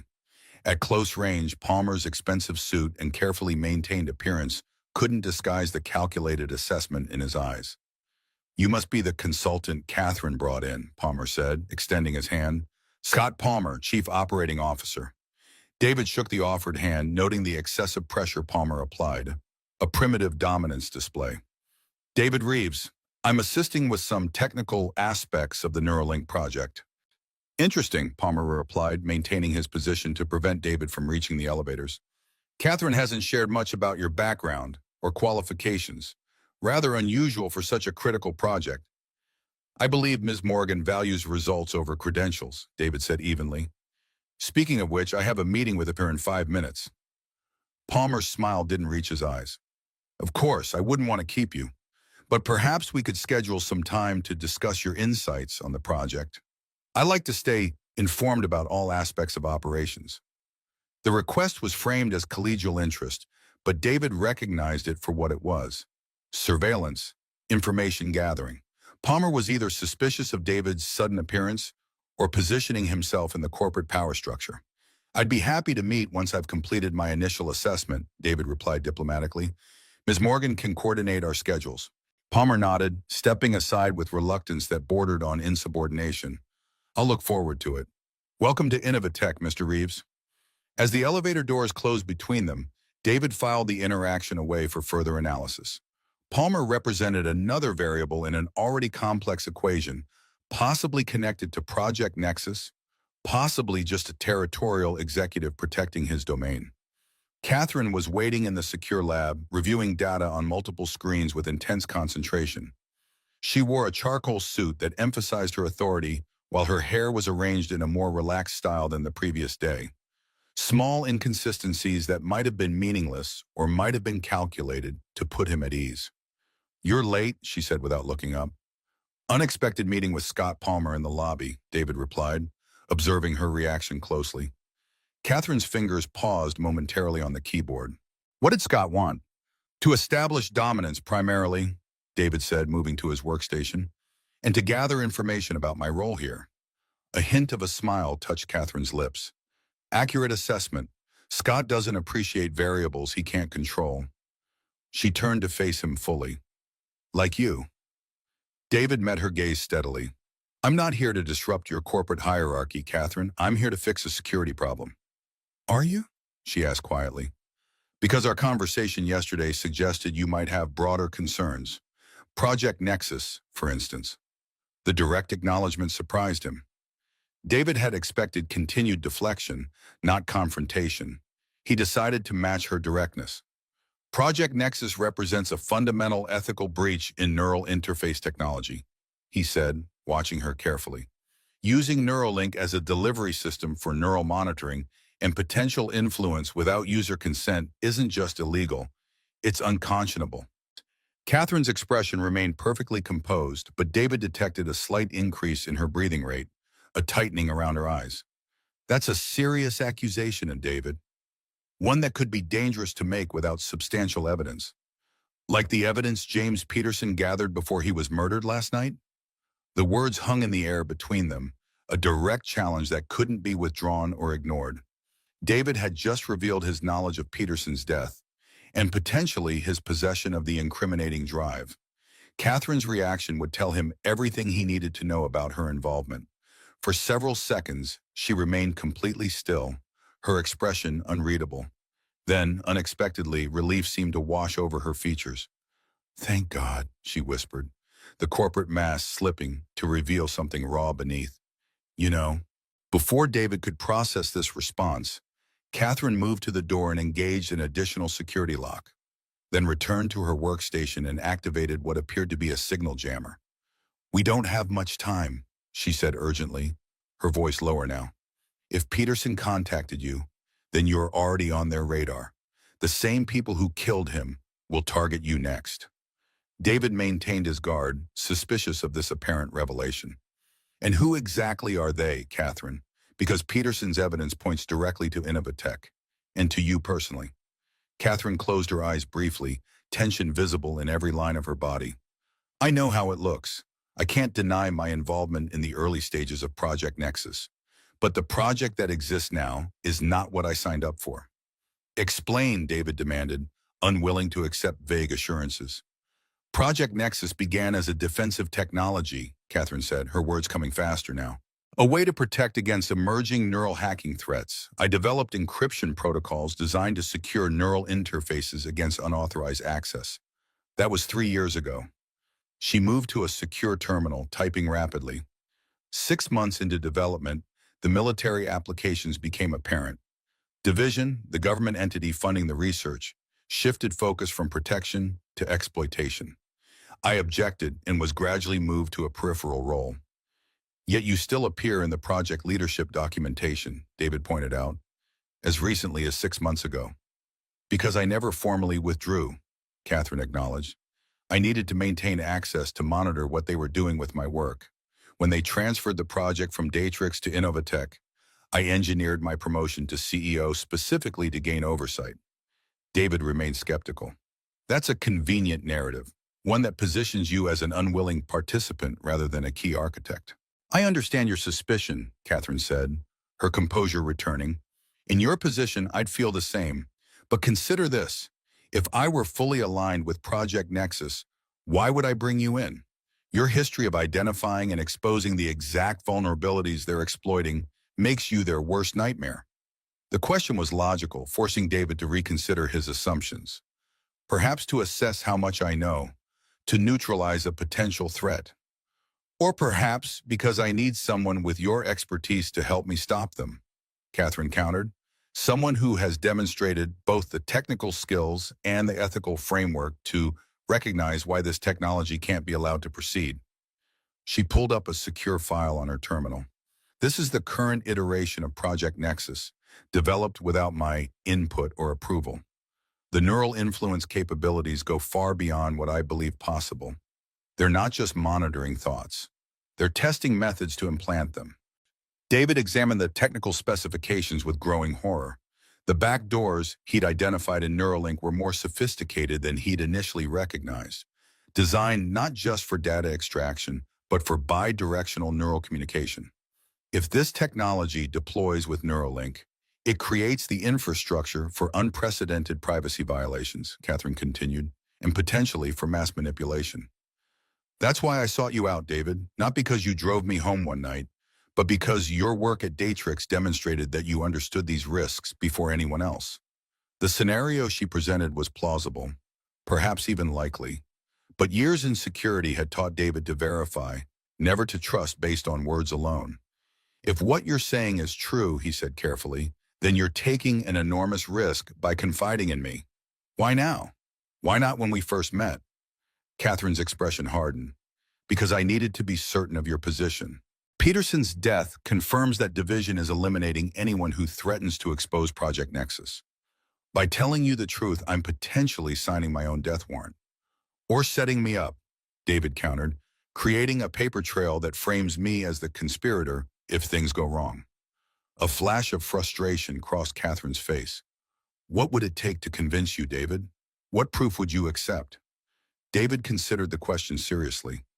Access to Dr. Eliza Chen, the original architect of Neuralink's neural interface. If she corroborates your story, I might be inclined to believe you. Eliza is in protective custody, Catherine replied grimly. When she discovered how her work was being modified, she threatened to go public. Division arranged her sabbatical to keep her contained.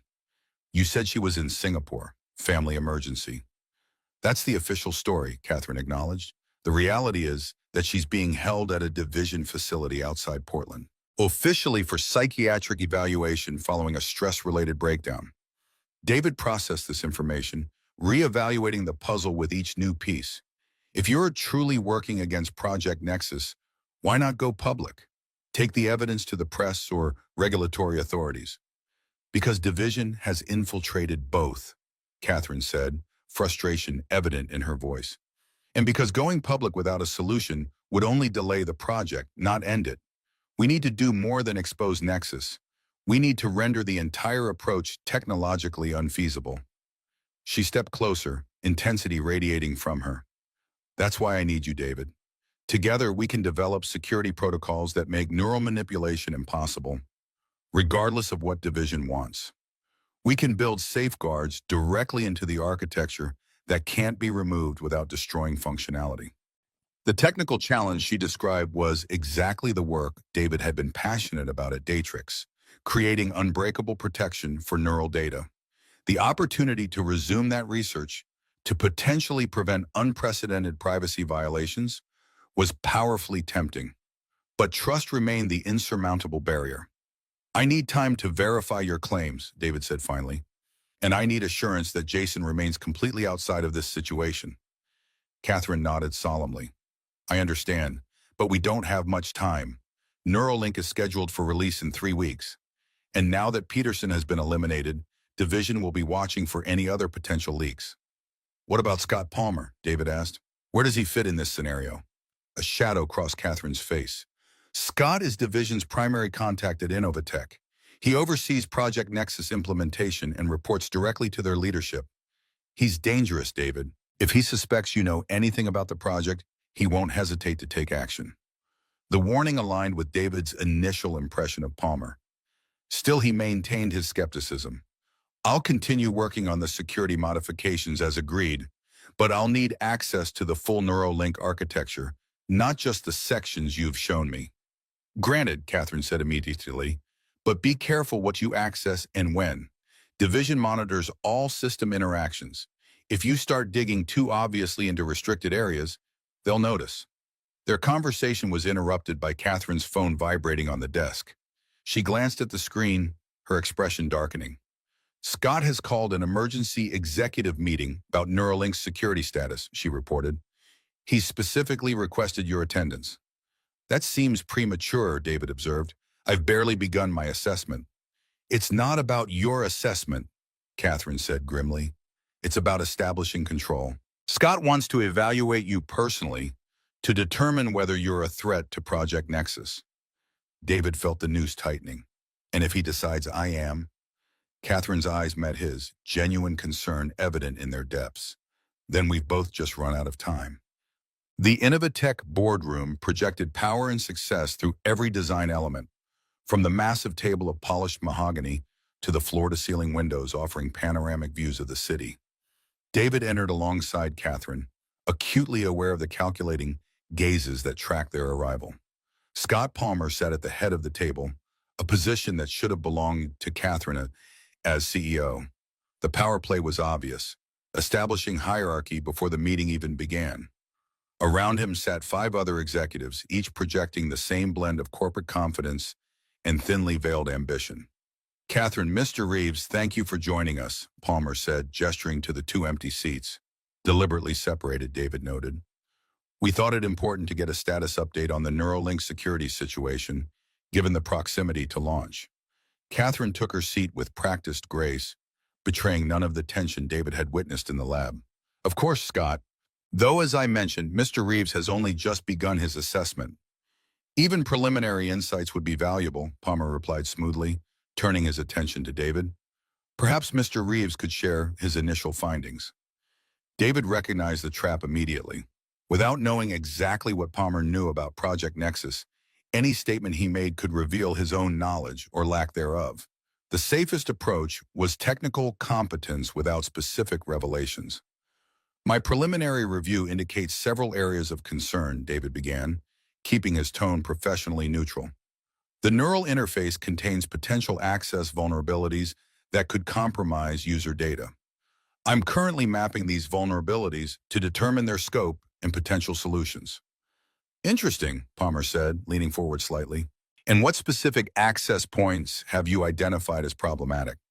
The question was precision-targeted, designed to determine exactly what David had discovered about the back doors. He chose his response carefully. "The primary concerns are in the neural pattern recognition protocols," David replied. "Specifically, the error handling functions contain nested callbacks that could potentially be exploited by sophisticated attackers." Palmer's expression revealed nothing, but David noticed a slight relaxation in his posture, the confidence of a predator who believes his prey remains unaware of the real danger. "And your background in neural interface security comes from?" Palmer let the question hang, a clear invitation for David to reveal his connection to Datrix. "Various projects over the years," David responded vaguely. "Neural interface security is a specialized field with a relatively small community of experts." Palmer smiled thinly. Indeed, such a small community that most specialists know each other. Yet none of our team seems familiar with your work. Catherine intervened smoothly. Mr. Reeves's credentials were thoroughly vetted before his engagement, Scott. His expertise is precisely what we need to address the security concerns before launch. Of course, Palmer conceded with false graciousness. I'm merely expressing the board's interest in ensuring we have the right expertise for such a critical product. Neuralink represents a significant investment and opportunity for Innovatech. He turned to the other executives. Which brings me to the purpose of this meeting. Given the security concerns Catherine has raised, I believe we should consider delaying the launch to ensure all vulnerabilities are addressed. The suggestion sent a ripple of concern through the room. One of the executives, a sharp-faced woman David didn't recognize, spoke up immediately. A delay would significantly impact our IPO timeline, Scott. Investors are expecting Neuralink to hit the market before our public offering. Better a slight delay than a security scandal that tanks our stock on day one, Palmer countered. I'm simply suggesting we give Mr. Reeves adequate time to complete his assessment and implement solutions. David recognized the strategy with growing unease. Palmer was positioning himself as the voice of caution and security, while simultaneously buying time for Project Nexus to complete its implementation within Neuralink. A delay would serve Division's interests, not undermine them. That won't be necessary, David said firmly, drawing all eyes to him. I believe I can address the critical vulnerabilities within the original timeline. With proper resources and cooperation from the development team, we can maintain the launch schedule while ensuring user security. Palmer's expression hardened almost imperceptibly. That seems optimistic, Mr. Reeves. Perhaps dangerously so. I don't believe in setting expectations I can't meet, David replied, meeting Palmer's gaze directly. If I encounter obstacles that necessitate a delay, I'll be the first to say so. Catherine interjected before Palmer could respond. David's confidence is based on his preliminary assessment. I suggest we allow him to continue his work before making decisions about timeline adjustments. The tension in the room was palpable as Palmer weighed his options. Finally, he nodded with calculated magnanimity. Very well, Mr. Reeves will continue his security assessment with full access to the development team. We'll reconvene in 3 days to evaluate progress. As the meeting dispersed, Palmer approached David with the practiced smoothness of a corporate predator. I hope you don't feel I was challenging your expertise, Mr. Reeves. Security is simply a paramount concern for any neural interface technology. The potential for harm if vulnerabilities are exploited is significant. The implied threat hung in the air between them, dressed in corporate pleasantries, but unmistakable in its intent. I understand completely, David replied, matching Palmer's tone. Rest assured, I'll be thorough in identifying and addressing any potential exploits into the system. Palmer's smile never reached his eyes. I'm counting on it, for everyone's sake. As David and Catherine left the boardroom, the weight of the confrontation settled over them. Palmer had effectively declared his suspicion and established a deadline, 3 days before their next move would be forced. He knows, David said quietly as they entered the elevator. He's testing to see how much I've discovered about Project Nexus. Catherine nodded grimly. And now he's accelerating his timeline. We need to move faster than anticipated. What exactly are you proposing? The elevator doors closed, sealing them in momentary privacy. Catherine's expression was resolute, the corporate mask completely abandoned. We need to access the complete Project Nexus documentation, she said in a low voice. Not just the portions I've been permitted to see, but the full implementation specifications. With that, we can develop countermeasures that will render the neural influence capabilities inoperative while appearing to function normally. That documentation would be heavily restricted, David pointed out. Attempting to access it would immediately alert Division. Not if we use the right access credentials, Catherine countered. Dr. Chen's login still has the necessary clearance. Division hasn't deactivated it to avoid raising suspicions about her absence. David considered the implications. Using her credentials would be traceable. Whoever does it would be immediately identified as a security threat. Exactly, Catherine replied, her gaze intense, which is why I need to be the one who does it. As CEO, I can potentially justify my access if discovered.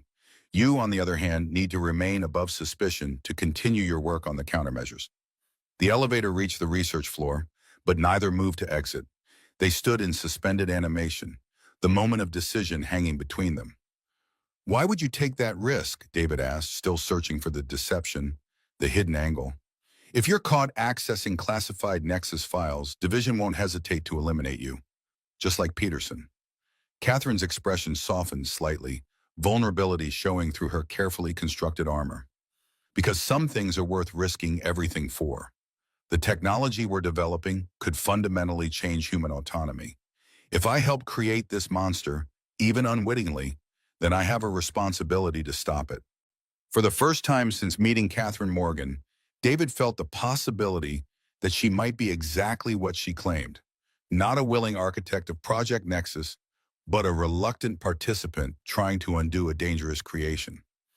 Even if I believe you, that he said carefully, we'd need more than documentation to stop this.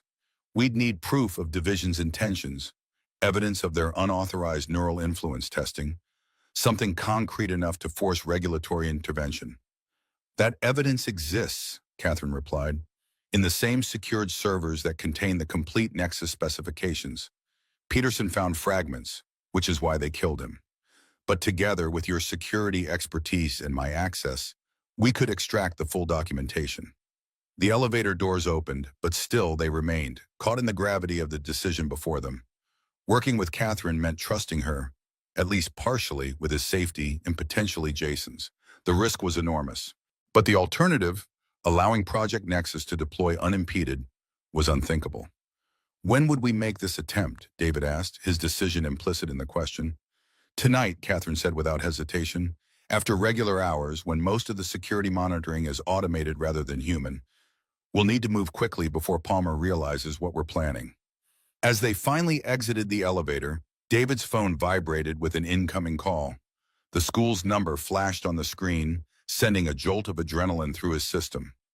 Mr. Reeves, the principal's voice was tense. There's been an incident involving Jason. He collapsed during his presentation and experienced some kind of seizure. The paramedics are taking him to Oakwood Memorial now. The world seemed to tilt beneath David's feet. I'm on my way, he managed, already moving toward the exit. Catherine followed, concern evident in her expression. What's happened? Jason, David replied, his voice tight with fear. Seizure at school. They're taking him to the hospital. I'll drive you, Catherine said immediately, no hesitation in her offer.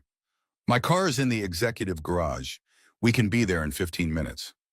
David wanted to refuse, to maintain separation between his son and the dangerous game he'd been drawn into.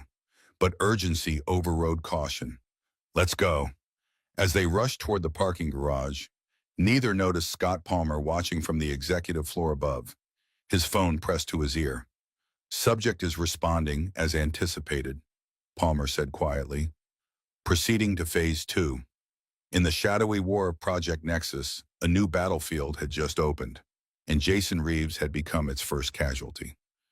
Oakwood Memorial Hospital's emergency department pulsed with controlled chaos, medical staff moving with practiced efficiency, patients waiting with varying degrees of distress, the antiseptic smell failing to completely mask the underlying sense of fear and pain. David pushed through the automatic doors with Catherine close behind, making directly for the triage desk. Jason Reeves, he said urgently to the nurse. 10 years old, brought in by ambulance from Westside Elementary about 20 minutes ago. The nurse checked her computer. He's in pediatric assessment, Bay 3. Are you his father? Yes, David replied, already moving in the direction she had indicated. Sir, you need to, the nurse began, but David was already halfway down the corridor, Catherine following in his wake.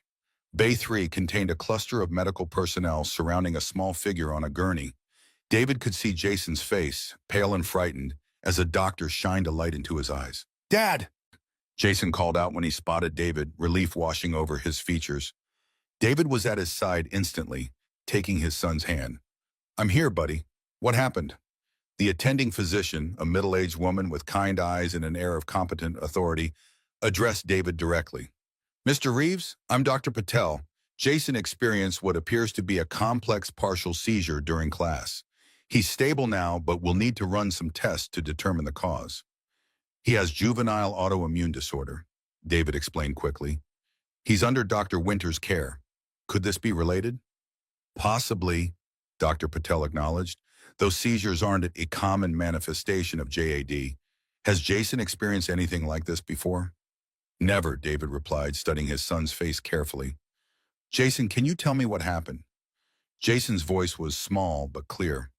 I was giving my presentation on neural networks. Then the screen started flashing weird patterns. My head hurt really bad, and then, I don't remember, I woke up in the ambulance. Dr. Patel made a note on her tablet. We'll want to run an EEG and MRI to check for any abnormal brain activity or structural issues. I've already contacted Dr. Winters. He's on his way. As the medical team prepared Jason for transport to radiology, David stepped slightly aside with Catherine, who had maintained a respectful distance during the exchange. This isn't a coincidence, David said in a low voice, tension evident in every line of his body. The neural network presentation, the flashing patterns, the seizure, it's connected to Project Nexus. Catherine's expression was grave. You think they targeted Jason? To pressure you? Or to warn me, David replied grimly. Palmer knows I met with Peterson. This is his way of showing what's at stake if I continue investigating. The cold calculation required to target a child sent waves of fury through David's system, his hands clenching involuntarily at his sides. Catherine noticed the reaction, placing a gentle hand on his arm. We don't know for certain that's what happened, she said softly. It could be related to his condition.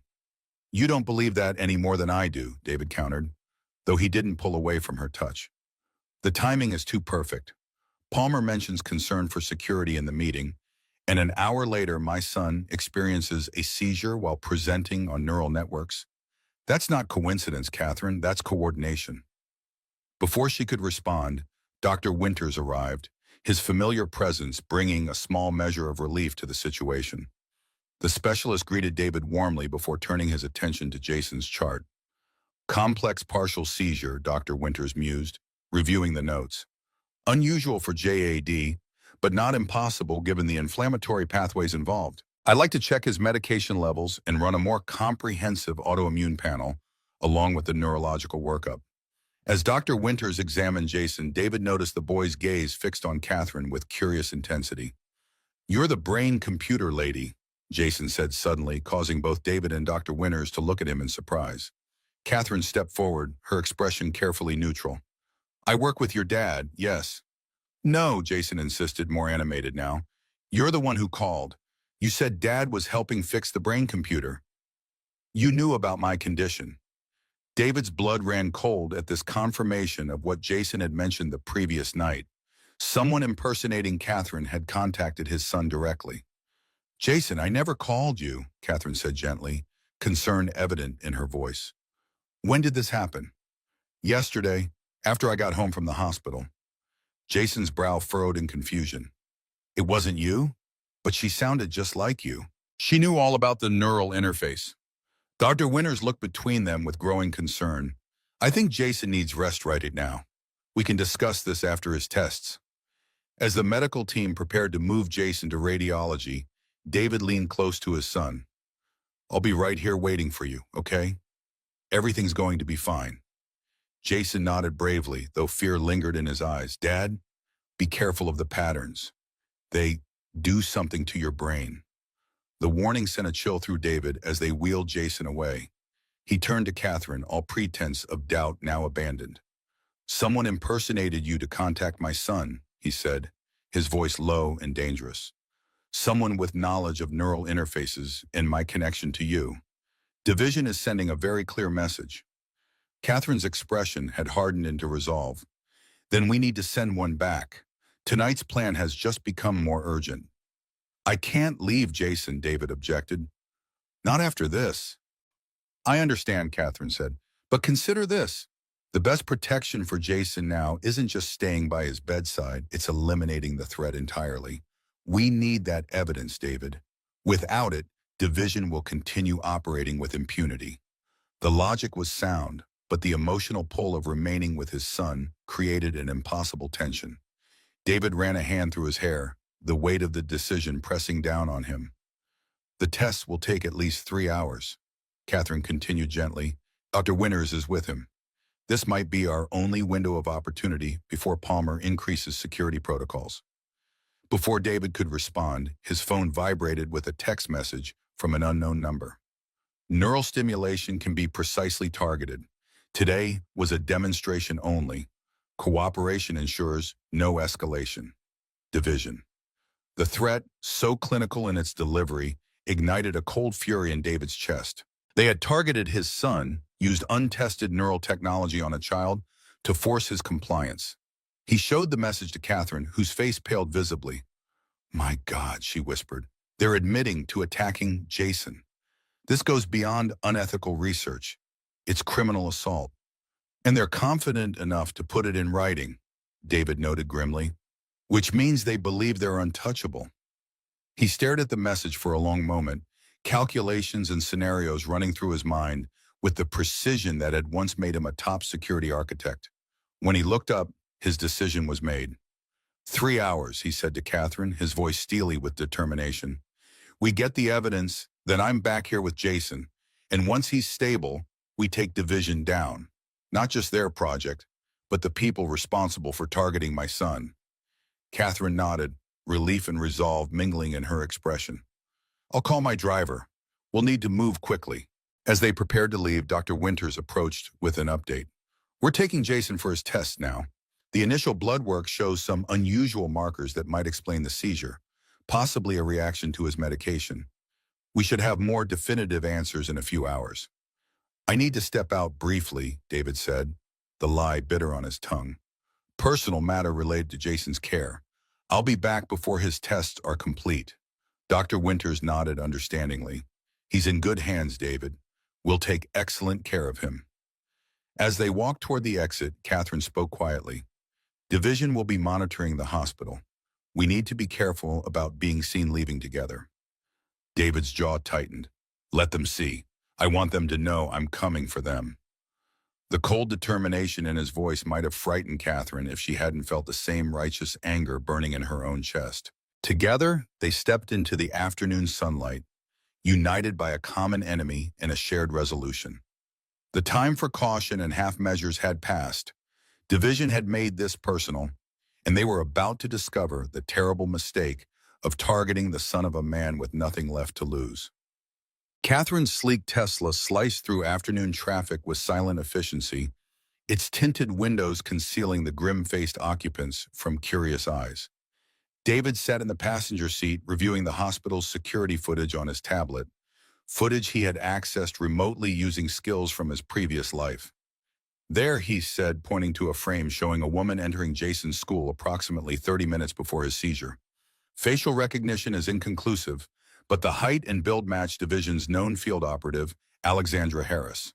Catherine glanced at the image briefly before returning her attention to the road. "Harris is military intelligence, specializing in neural response training. If she was at the school, this was definitely a coordinated operation." "They used my son as a test subject," David said, the words coming out as barely more than a whisper. The enormity of the violation threatened to overwhelm his carefully maintained control. "They triggered a seizure to demonstrate their capabilities." "And to ensure your cooperation," Catherine added, her knuckles white on the steering wheel. "Division operates on leverage. They identify pressure points and exploit them without hesitation." David closed the tablet, forcing himself to focus on the immediate mission rather than the rage threatening to consume him. "Walk me through the plan again. How do we access the Nexus servers without triggering immediate security protocols?" Catherine navigated smoothly onto the highway leading back toward Innovatech headquarters. "The primary Nexus documentation is stored on a secure server separate from Innovatech's main network. Physical access requires executive credentials plus biometric confirmation." "Your credentials," David noted. "Yes, but that alone would flag the access as suspicious, since I'm not officially part of the current Nexus team," Catherine explained. "That's why we need Dr. Chen's login. Her access wouldn't trigger immediate alerts because she's still technically listed as a project consultant." "And you have her credentials?" Catherine's expression tightened slightly. "She gave me emergency access before her sabbatical. She suspected Division might attempt to contain her if she raised too many concerns about the neural influence capabilities." Smart woman, David commented. So we use Chen's credentials to access the server, then extract the evidence of unauthorized testing and neural manipulation research. What's our extraction method? Air-gap transfer to encrypted storage, Catherine replied. The data never touches Innovatech's network, which means no digital trail for Division to follow. David nodded approvingly at the approach. And our timeline? Server access is least monitored between 5 and 7 p.m. Shift change for security personnel. We're currently on schedule to arrive during that window. As they approached Innovatech's campus, David's phone buzzed with a text from Dr. Winters. MRI complete, proceeding with EEG, Jason stable but anxious, asking for you. The message twisted in David's chest like a physical pain. He should be with his son, not infiltrating corporate servers. But the rational part of his mind, the security architect who had spent years identifying and neutralizing threats, knew that Jason would never be truly safe until Division was stopped. Everything okay? Catherine asked, noting his expression. Jason's stable, David replied, pocketing the phone. They're running the EEG now. Catherine pulled into a service entrance at the rear of the Innovatech complex, using her executive pass to bypass the standard security checkpoint. We'll enter through the research division loading dock, she explained. Fewer cameras, less foot traffic. As they exited the car, David felt the familiar heightened awareness that came with high-risk operations. Senses sharpened, movements precise, mind calculating probabilities and contingencies with machine-like efficiency. This was the version of himself he had locked away when he became a night guard, a father focused solely on stability and safety. But Division had forced his hand, had threatened the one person he had sacrificed everything to protect. Now they would face the consequences of awakening the security architect who had once been considered the best in the industry. Catherine led him through a series of service corridors and emergency stairwells, bypassing the main security systems with practiced ease. Her familiarity with the building's blind spots suggested long planning. This wasn't an improvised operation, but a contingency she had prepared for. You've been anticipating this, David observed as they ascended a rarely used maintenance stair. Catherine didn't slow her pace. I've spent the past year mapping Division's integration into Innovatech. I always knew there might come a point when direct action was necessary. Yet you waited until now, David noted. Why? They reached a secure door marked Research Archives, authorized personnel only. Catherine paused, meeting his gaze directly. Because I couldn't do it alone, she admitted. The technical complexity of what Division has built into Neuralink requires someone with your specific expertise to unravel. And because I needed someone with the moral clarity to ensure the evidence would be used properly.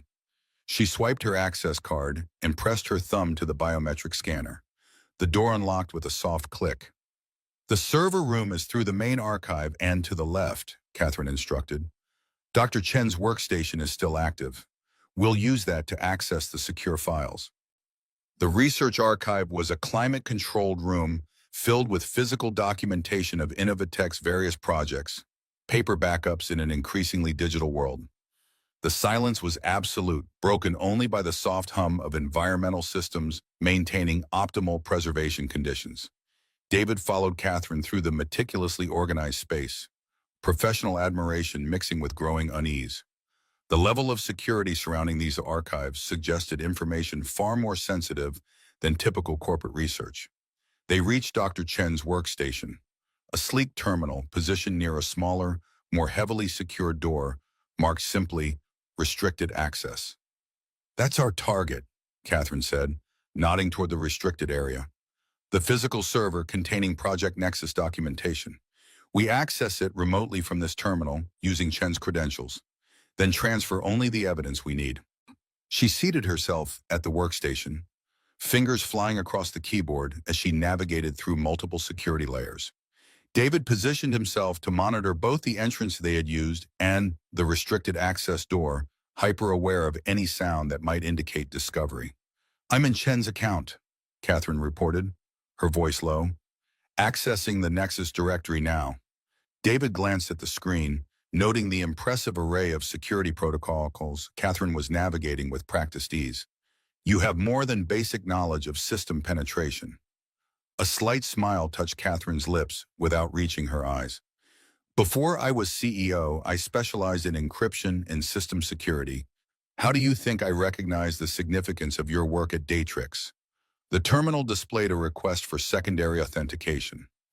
Catherine produced a small device from her pocket, a hardware key generator that cycled through access codes on a proprietary algorithm. Chen gave you her physical authenticator, David observed, increasingly impressed with the forethought involved. She must have trusted you completely. We were friends before we were colleagues, Catherine replied, entering the generated code. She recognized Division's influence in the project before I did. Warned me multiple times that the neural interface was being modified for purposes beyond its original design. The screen flashed green, granting access to a highly classified directory structure. Catherine navigated quickly through the files, searching for specific documentation. There, David said, pointing to a subfolder labeled Field Implementation, Phase 1. That would contain test protocols and results. Catherine opened the folder, revealing dozens of documents with clinical designations. She sorted them by date, focusing on the most recent files. My God, she whispered as the contents became clear. They've been conducting unauthorized neural influence tests for months.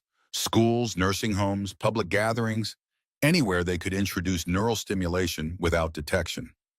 David leaned closer, reading over her shoulder with growing horror.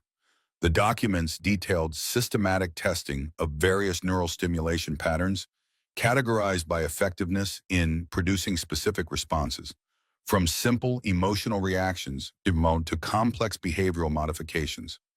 These test subjects never consented, he said, recognizing the implications immediately.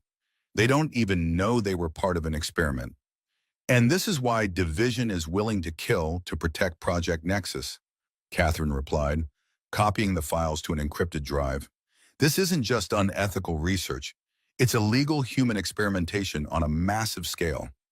As Catherine worked, David continued examining the documentation, searching for specific references to the school incident.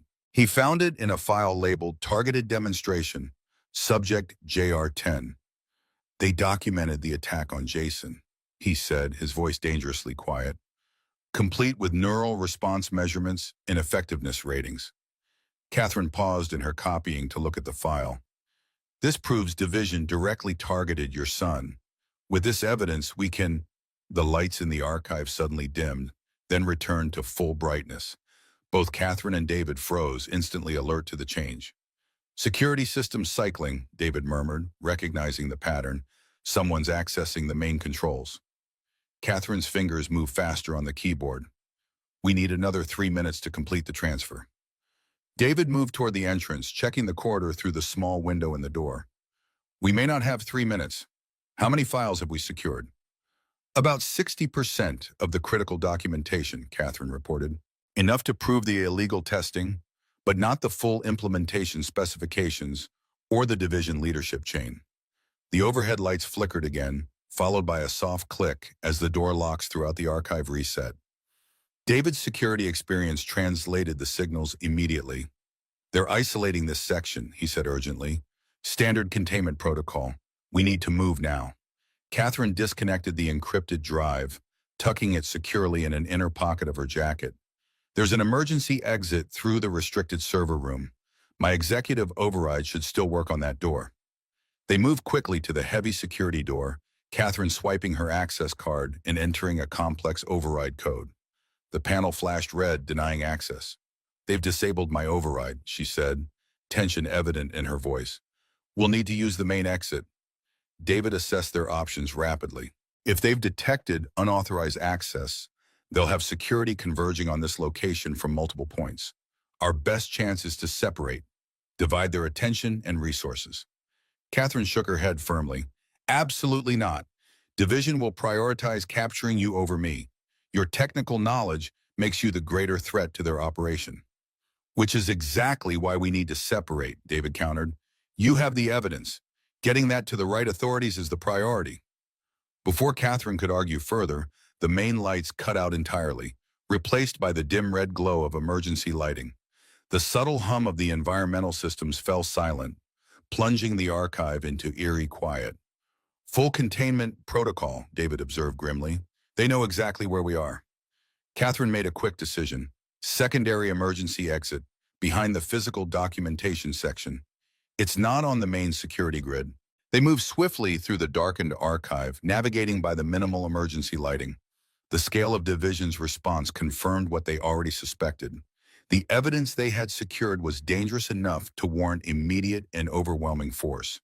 As they reached the documentation section, David heard the distinctive sound of the main door opening. Security had arrived. "Go," he whispered to Catherine, positioning himself behind a tall storage unit. "I'll create a diversion. Meet me at the contingency location we discussed." "We never discussed a contingency location," Catherine hissed back. David's expression was resolute in the dim red light. "Peterson's apartment, 9 p.m. If I'm not there by 9:30, take the evidence to your media contact." For a moment, Catherine seemed about to protest. Then her training took over. She nodded once, squeezing his arm briefly before disappearing behind the rows of documentation toward the secondary exit. David waited until she was out of sight, then deliberately made noise by knocking over a small storage container. The security team responded immediately, flashlight beams cutting through the darkness toward his position. "Security breach in Section 3, a voice reported over a radio, proceeding to investigate." David moved quickly away from Catherine's escape route, drawing the security team's attention in the opposite direction. He could make out at least 3 separate flashlight beams, a substantial response team, likely armed. As he navigated through the darkened archive, David's mind calculated his own escape options. The main door was now guarded. The restricted access area was locked down. His best chance was to create enough confusion to slip past the security team and reach the maintenance stairwell they had used to enter. He deliberately triggered a fire alarm by breaking the glass on an emergency pull station. Immediately, strobing lights added to the confusion, and the piercing alarm would make radio communication between security personnel more difficult. The distraction worked. David heard shouted commands as the security team responded to the new development, their disciplined search pattern disrupted by emergency protocols. Using the confusion to his advantage, David circled back toward the main entrance, staying low and using the storage units as cover. He reached the door just as it opened again, admitting 2 more security officers. David pressed himself into a shadowed alcove, holding his breath as they passed within feet of his position. Once they moved deeper into the archive, he slipped through the still open door into the corridor beyond. The maintenance stairwell was 30 meters away, past a security checkpoint that would now be fully staffed due to the alarms. Direct approach was impossible. David assessed his surroundings with the cool calculation of his security architect days. The ceiling featured removable panels concealing utility conduits, a potential alternative route if he could reach them unobserved. A crash cart used for emergency medical responses stood against one wall. David quickly pushed it beneath an air vent, climbing on top to access the ceiling space. The panel moved easily, revealing a narrow crawl space above. He pulled himself up just as more security personnel rounded the corner, responding to the alarms. From his concealed position, David navigated slowly through the ceiling space, using the building's structural supports to move toward the stairwell location. Below, he could hear the organized chaos of a security response in progress. Radio communications, running footsteps, doors being systematically checked and secured. The scale of the operation confirmed his suspicions. This wasn't standard corporate security, but division operatives executing a prepared containment protocol. After what felt like an eternity of careful movement through the dusty confines of the ceiling crawl space, David reached a position above what should be the maintenance stairwell. He carefully moved a ceiling panel, peering down to confirm his location. The stairwell door was visible below, currently unguarded but likely to be secured soon as the search expanded. It was now or never. David lowered himself carefully from the ceiling, dropping the final few feet to land in a crouch beside the door. He tested the handle, still unlocked. Security hadn't yet expanded their containment perimeter to this area. He slipped through the door into the stairwell, descending rapidly but quietly toward the service exit. 3 floors down, he heard a door above him open, followed by the sound of footsteps entering the stairwell. "Check all levels," a voice commanded. "Subject may be attempting to exit through service areas." David increased his pace, reaching the ground floor as the footsteps above continued their methodical descent. The service exit was just ahead, a plain metal door leading to the loading dock area. He pushed through the door, emerging into the fading evening light. The loading dock was mercifully empty of personnel, though he could hear activity around the front of the building as the security response continued to unfold. David moved quickly toward the perimeter fence, staying in the shadows of delivery vehicles and equipment. The fence was 3 meters high, topped with security wire, a substantial obstacle but not impossible. Using a dumpster as a starting point, David scaled the fence with practiced efficiency, ignoring the bite of the security wire as it caught his clothing. He dropped to the other side, immediately moving toward the cover of nearby trees. Once concealed from immediate view, David paused to assess his situation. He had successfully escaped the Innovatech compound, but Division would be mobilizing resources to track both him and Catherine. His phone would be compromised, his apartment watched, his known locations monitored. But Division had made a critical mistake in targeting Jason. They had assumed it would make David more cautious, more willing to cooperate out of fear for his son's safety. Instead, it had unleashed the full capacity of the security architect who had once been considered the best in the business. Division had created their own worst enemy, a man with nothing to lose, expert knowledge of their systems, and the cold determination of a father protecting his child. David discarded his phone after sending a final text to Dr. Winters. "Emergency at work. Please stay with Jason until I return." Then he moved purposefully toward the city, already formulating his next moves in the dangerous game that had become a personal war. Behind him, the Innovatech building pulsed with activity as Division's operatives expanded their search. But their quarry was already gone, carrying with him the knowledge and skills to dismantle their entire operation. The hunter had become the hunted, and Division was about to learn the terrible consequences of threatening the son of David Reeves. Darkness had settled over the city by the time David reached Oakwood Memorial Hospital.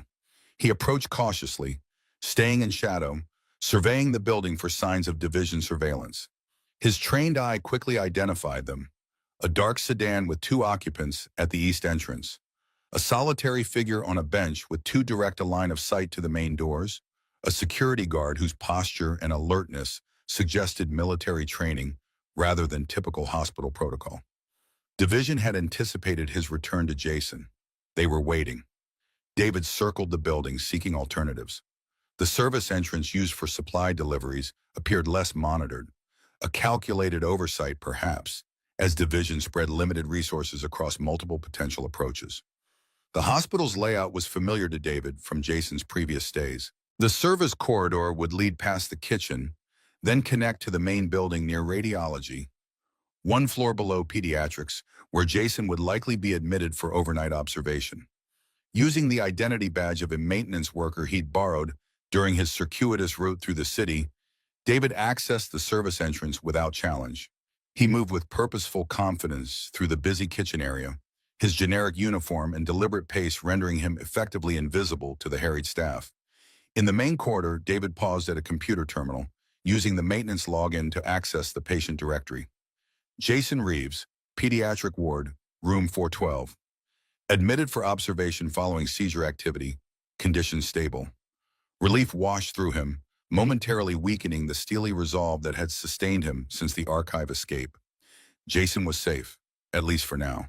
But how long would that security last if Division decided his son had become a liability rather than leverage? David took the service elevator to the 4th floor, emerging at the far end of the pediatric ward.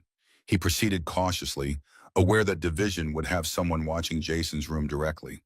At the nurse's station, he noted a man in civilian clothes seated with a clear view of the corridor leading to room 412. The man's attention was too focused, his position too strategic to be a typical visitor. David retreated to a supply closet, quickly assessing options. Direct approach was impossible without revealing himself. He needed a distraction.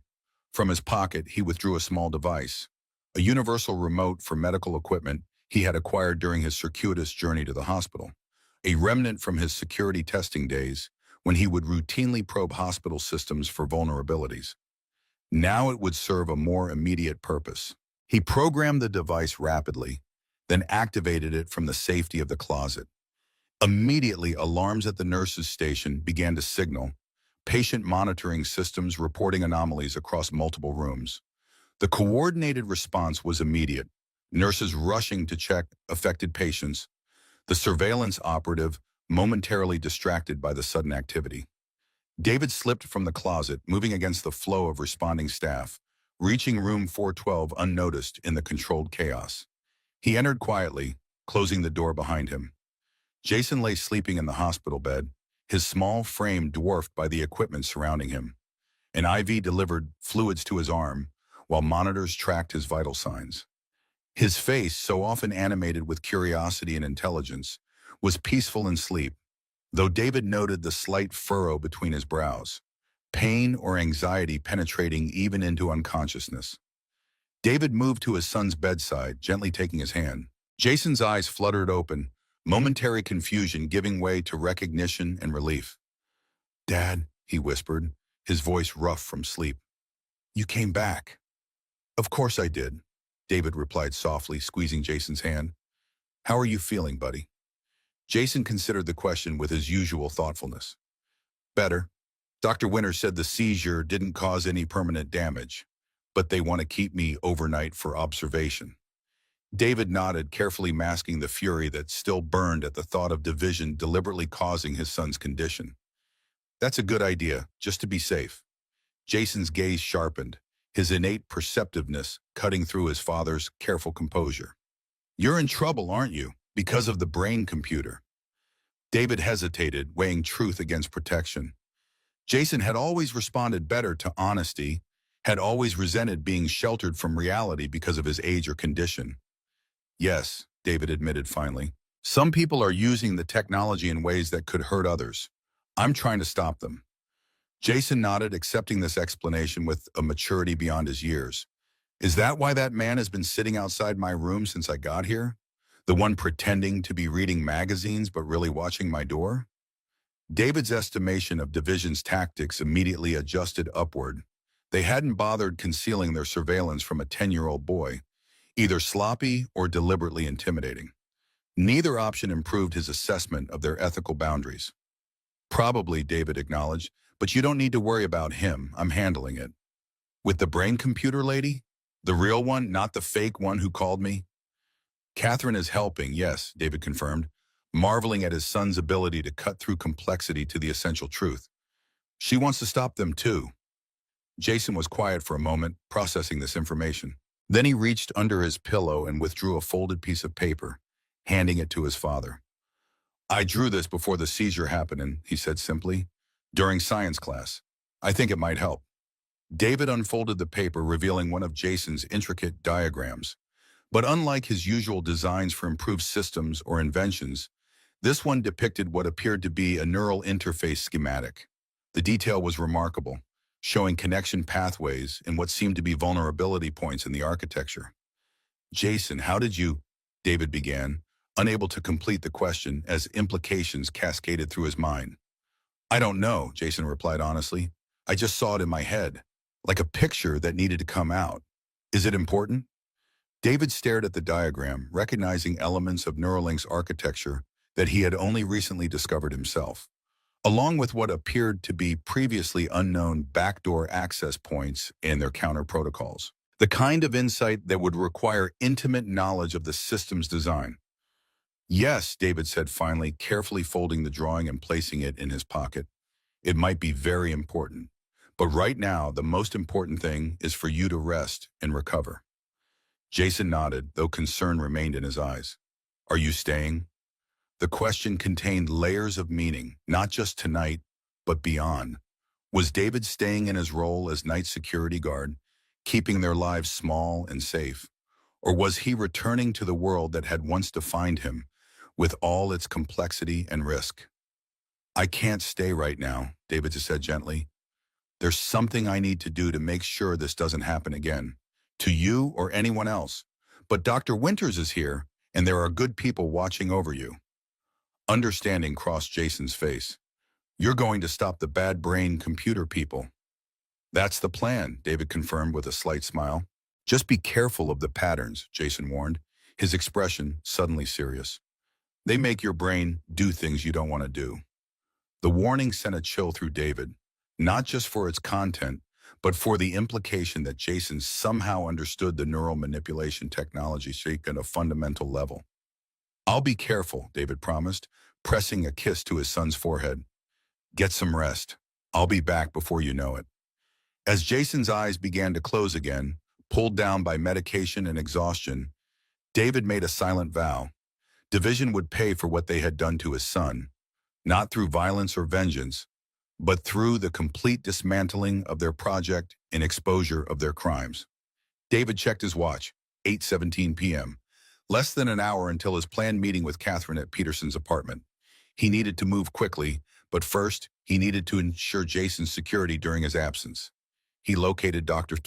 Winters at the nurse's station, pulling the specialist aside for a private conversation. "I need to step out again," David explained in a low voice. "There's a situation related to Jason's condition that requires my attention." Dr. Winters' expression was concerned but understanding. "David, I've known you for 2 years. You've never left Jason's side during a hospital stay. Whatever's happening must be serious." "It is," David confirmed. "I can't explain everything now, but I need to know Jason will be protected while I'm gone. There are people who might take an unhealthy interest in his case." The doctor's expression shifted subtly, professional concern deepening. "Are you suggesting someone deliberately caused Jason's seizure?" David hesitated, then nodded once. "I have reason to believe it wasn't accidental. That's what I'm addressing now." Dr. Winters was silent for a moment, processing this disturbing information. Then his expression hardened with professional resolve. "I'll stay with him personally," he promised, "and I'll arrange for a different security protocol. Hospital staff only, no outside personnel. We have procedures for protecting patients in sensitive situations." Relief washed through David. "Thank you. I should be back by morning, but if anything changes with Jason's condition, I'll use the emergency contact you provided," Dr. Winters assured him. "The secure line, not your cell phone." David nodded gratefully, reminded why he had trusted this man with Jason's care for the past 2 years. As they shook hands, Dr. Winters added quietly, "Whatever you're dealing with, be careful. Jason needs his father." "I know," David replied, the weight of responsibility settling firmly on his shoulders. "That's exactly why I have to do this." Leaving the hospital proved simpler than entering it. The division operatives were focused on monitoring arrivals, not departures. David slipped out through the same service entrance he had used to enter, disappearing into the gathering night with the practiced ease of a man accustomed to moving unseen. Peterson's apartment was across town, a journey that would require caution and indirect routes to avoid potential surveillance. But David moved with renewed purpose, Jason's diagram secure in his pocket, a potential key to undermining Project Nexus at its foundation. The game had shifted from defense to offense, and David Reeves was playing to win. James Peterson's apartment building stood in a quiet neighborhood of modest professionals, the kind of unremarkable residence that attracted little attention by design. David approached cautiously, circling the block twice to identify any surveillance before determining it was as safe as could be expected under the circumstances. The building's security was minimal, a main entrance requiring key fob access, but with the expected vulnerability of residents holding the door for those behind them. David waited patiently until a young woman returning from a dog walk provided exactly this opportunity, nodding thanks as he caught the closing door. Peterson's unit was on the 3rd floor, 3C, at the end of a carpeted hallway that muffled footsteps and provided limited escape routes.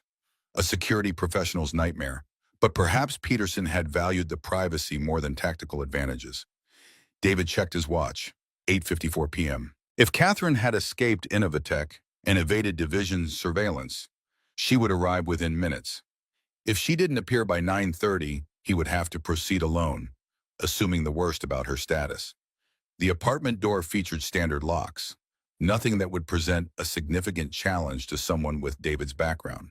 Using tools he had acquired during his journey across the city, he made quick work of the lock, slipping inside and closing the door silently behind him. The apartment was dark, but David resisted the urge to turn on lights that might be visible from outside. Instead, he used the small pen light from his toolkit to navigate the space. Peterson's living area reflected the man David had known. meticulously organized, minimalist in decoration, with the functional efficiency of someone who valued clarity over comfort. A desk in the corner held a computer setup more sophisticated than typical for a personal residence.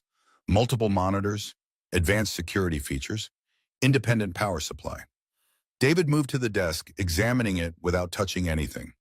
If Peterson had maintained backup copies of the Project Nexus evidence, this would be where he stored them. But the system was powered down, and attempting to boot it might trigger security protocols that would alert Division to his presence. Instead, David searched for physical storage, the kind of redundancy a security professional would maintain for critical information. He found it in the form of a hollowed-out book on the shelf above the desk. Cryptonomicon by Neil Stephenson, a fitting choice for concealing digital secrets. Inside was a small, solid-state drive, unlabeled but secured in protective casing. David pocketed it carefully, continuing his search of the apartment for any additional evidence or information that might prove useful. A soft knock at the door froze him in place. 3 quick taps, pause, 2 more. The pattern he and Catherine had used during their security work at Innovatech. Relief washed through him as he moved silently to the door, checking the peephole before opening it just enough to allow Catherine to slip inside. She entered quickly, her professional composure somewhat diminished by the events of the past hours. Her suit was wrinkled, her hair escaping its usual perfect arrangement, a small cut visible on her cheek, evidence of a less than smooth escape from Innovatech.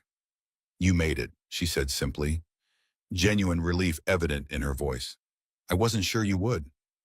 Division underestimated the motivation of a father protecting his son, David replied, securing the door behind her. "How did you get out?" "Service tunnels beneath the research building," Catherine explained, moving further into the apartment. "They connect to the original structure from before Innovatech expanded. Division hasn't fully mapped them yet." She looked around the darkened apartment, taking in the sparse furnishings and organized efficiency. "Peterson lived exactly as I expected," she observed, like a man prepared to disappear at a moment's notice. "Did you secure the evidence?" David asked, focusing on priorities. Catherine nodded, reaching into her jacket to withdraw the encrypted drive they had used at Innovatech. "Everything we managed to download before security arrived. Test protocols, implementation details, authorization chains. Enough to prove Division's illegal human experimentation." "And Jason," she added, her concern appearing genuine. "Is he all right?" "Stable," David replied, studying her expression carefully. "The seizure didn't cause permanent damage, according to De Winters, but Division has the hospital under surveillance." Catherine's expression darkened. "Of course they do.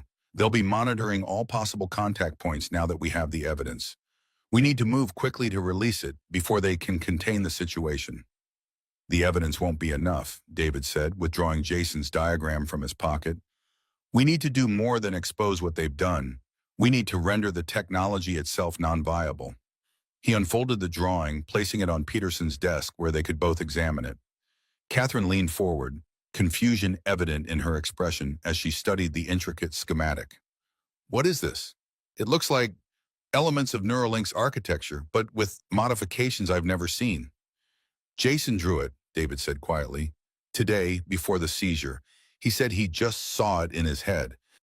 Catherine looked up sharply, the implications registering immediately. "That's impossible. He couldn't have knowledge of these systems unless the neural stimulation division used on him created some kind of unintended connection," David finished. "They may have given him insight into the very system they used to attack him."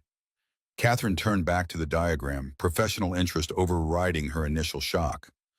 "These appear to be counter-protocols, methods for identifying and neutralizing the neural influence pathways without disrupting the interface itself." "Exactly," David confirmed. "If we can implement these modifications to the Neuralink architecture before launch, we not only expose Division's actions, but make their neural manipulation technology functionally useless."